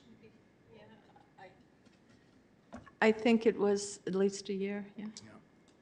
But that wasn't the tax, though. That was. No, it was a tax. Well, yes, that was a tax, but what we received in funding wasn't because of wasn't due with wasn't the tax that was being paid for. It was an agreement between Chevron and the city. Well, that said no more tax for 15 years. Right. Carson has a tax. The agreement came after the litigation. There was litigation that went against us, and then there was a process of working out an agreement. But the tax never went into effect. And then Carson. The taxing, because they lost in court. Yeah. And so I interpret your question to mean, had they won in court, then there might have been an appeal. Okay. Yeah. So I'm just trying to figure out if we go to court, or not if, I'm sure, pretty sure we're going to go to court, we're going to have to pay potentially you or another attorney to defend us. Just sort of figure out the time frame of when we might see the funding. Excuse me, if I might, are you basing your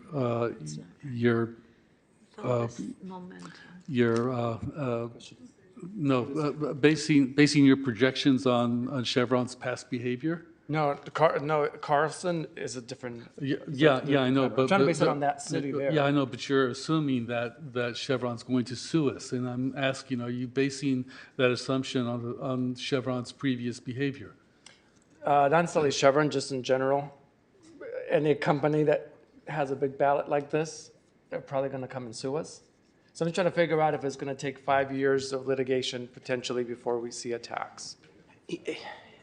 It's hard to say. You never know. Maybe somewhere along the way, like last time, the parties ended up working out a settlement agreement. There's not only the trial court action, there's potential for appeal. So it could certainly. Another thing is sometimes people will pay a tax under protest, and then you end up reimbursing it if you lose, and you keep it if you win. So you still don't have the specific measure in front of you. So I think it was intended tonight to have a very general overview of this, and then be prepared when we come back with additional factual and the specific provisions, so that some of these questions could get answered. And when we come back, and I'm not sure who this question might be for, are we able to also ask for some kind of financial assessment? Well, in fact, the measure has to say what that's one of the questions is what, as you heard, the estimate, it's based upon throughput through the facility, and we have a wide range. So the question is, in the ballot measure, we are required to put what the potential cost would be. The amount of revenue that would be raised is going to actually be in the ballot measure. So do we put a range? Do we put the upper limit of it? Do you take the average of the numbers? I mean, these are the sorts of questions that we're still struggling with. And my question is more towards the risk. So what if, and I don't know if Chevron might ever leave or not, but if they were to cut or if they were to stop refining here, what would that do to Richmond's tax that comes in? That's the question. If they weren't in operation, they wouldn't be paying any tax. And that's the number that worst case scenario, and something so we can figuring out, I mean, the tax will most likely pass, but if they stop refining, what will that do? And I don't know, I don't know there. what the current total amount of contribution to the city is. You'd have to ask the finance department. Yeah, so if we can figure, we won't be able to tax if there's no one to tax. So that's what I'm trying to figure out is the risk. And it's a risk no matter which way. Councilmember, may I introduce one more risk to the mix? I don't mean to interrupt, but just to say that tax or not, that oil companies are rather fickle in that we only need to look at a couple examples to illustrate how unreliable of a presence an oil company is. I think of the Philadelphia PES refinery that, following a catastrophic explosion, closed overnight, leaving the city high and dry. I think of the refinery in Martinez that announced it was closing suddenly, cutting hundreds of union jobs, to then later announce a conversion to biofuels, but without rehiring those union jobs. And so, again, tax or not, there is no certainty that any oil company is in it for the long run. And I agree. I know they're not in it for the long run, but still I have to make sure that we're at least looking at what their risk is to our employees, because it will affect their pension. It will affect whether we can if this goes great and we don't get sued, hey, we can triple it, right? We can hire more employees because I know that we need more. So just putting that out there, if we can have a financial risk assessment. No other questions for now. Thank you. Vice Mayor Jimenez. Yeah, thank you so much. I think like the risks are that Chevron closes tomorrow or Chevron closes without us having a plan. So for me, it's more about being responsible to have a plan for when that could happen. And I think this is a good plan. We cannot pretend that Chevron is going to be here for another 100 years and do nothing. And yes, we take risk because this is what we are here about, taking risk so our community gets the services that they deserve. And but the risk is like, I don't think, as Councilmember Bana said, that due to another tax that we are trying to get Chevron to pay, they are going to close. They have been paying pennies to our community. If they had been a good neighbor, we will be right now with more money in the budget, with more services, and not with the plan that we need to decide what services to fund because the pie is not getting big. And we have like the second largest refinery in US here. And we are having to be deciding whether we want more soccer fields for our community, or whether we clean the streets, or whether we have more co-enforcement, because we cannot pay for every single thing that our community needs and deserves. So we cannot be cowards. And we need to take risks, as always we had done it, and as always we had been putting out there. Measure T passed. It was struck in court because Chevron sued. So we had to expect that they are going to sue because they are not good neighbors.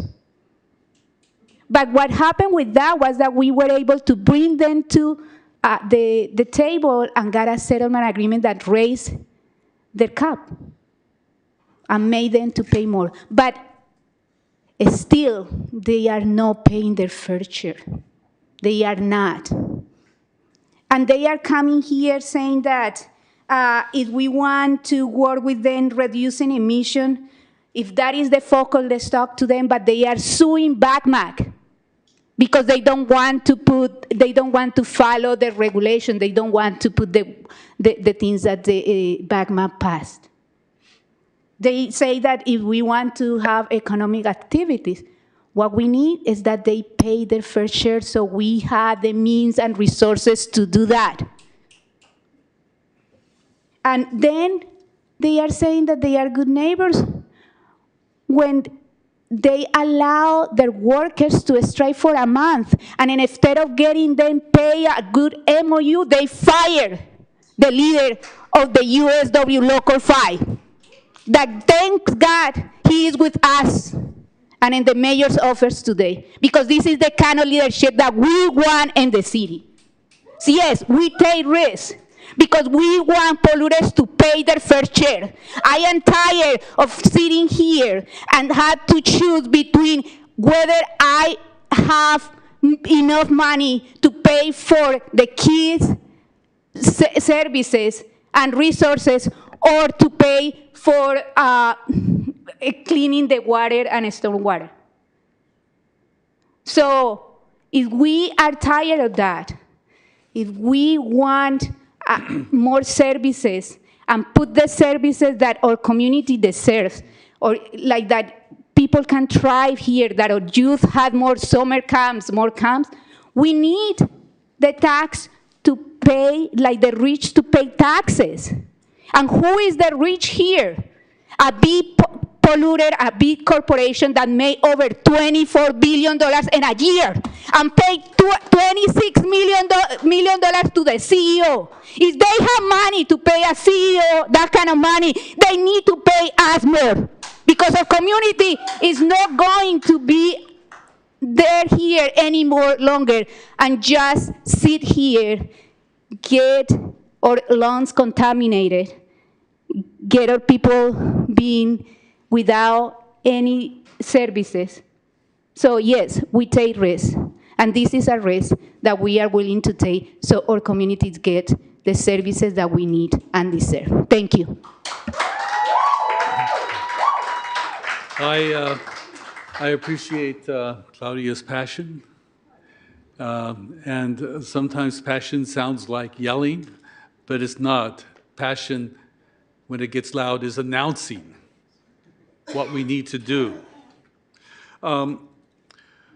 As I've mentioned before, we are part of the Harvard Bloomberg Leadership Initiative with a focus on initiative, with a focus on innovation. And one of the things that we've learned is that you don't have innovation without risks. You need to try, and if you try and fail, that's okay, because you learned something. But if you try and fail, you try again, and you try again until you make it happen. That is innovation. And we are learning how to be innovators in this city. So if you're afraid to take a risk, then you shouldn't be on the council. Because being up here is about taking risks. It's about moving forward. It's about testing the boundaries so that we can advance. I wanted to also talk about some of the comments that some of the Chevron representatives made, but I'm going to let Councilmember Bonner speak first. Thank you. Actually, I don't see any risk in this, right? My only question is about Measure U. You said we couldn't double tax them. How much would we earn through Measure U, and how do we timely stop Measure U so we can implement this tax? I'll answer in part, and I think that the city may also be well-equipped to answer in part, in that I share your assessment of the risk here, Councilmember Bonner, that we brought this forward because we believe that it will survive legal challenge. We didn't bring this here to lose. Now on for Measure U versus this. The proposal here would be additive to the current tax liability that exists in Richmond. Is that illegal? I thought you said we couldn't double tax them.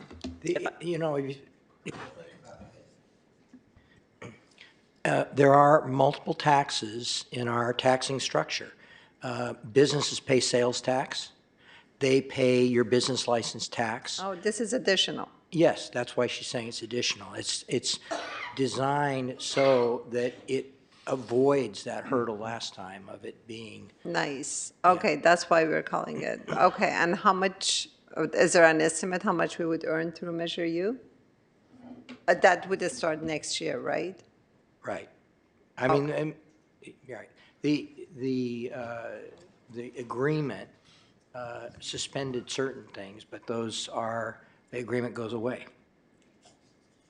Okay. So these other, the utility tax, there's a utility, the sales tax, utilities tax, et cetera, those other taxes will be in place. Okay, let that be subject of another discussion, but I just Right. wanted to make sure we're not jeopardizing anything, and, okay, that was it, thank you.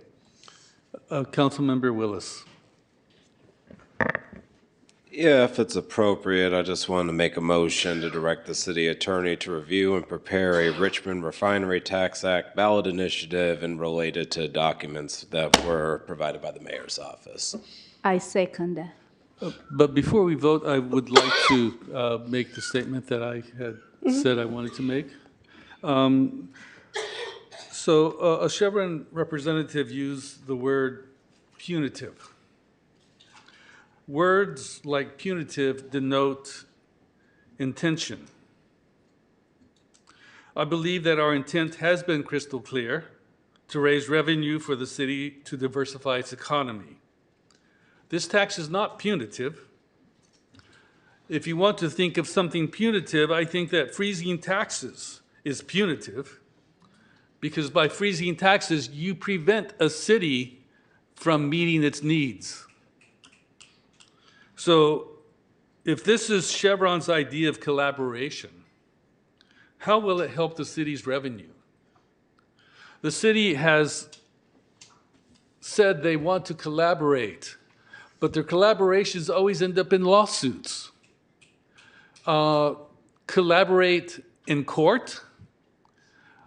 I've never seen a court where there was a collaboration. It's always adversarial. So I don't believe that Chevron's use of the word of collaboration is what the word collaboration is intended to mean. So with that, I'm ready to take the vote. Councilmember Bonner, Yes. Vice Mayor Jimenez, Yes. Councilmember McLaughlin, Yes. Councilmember Willis, Yes. Councilmember Zepeda, Yes. and Mayor Martinez. Yes. The motion passes with Councilmember Robinson absent.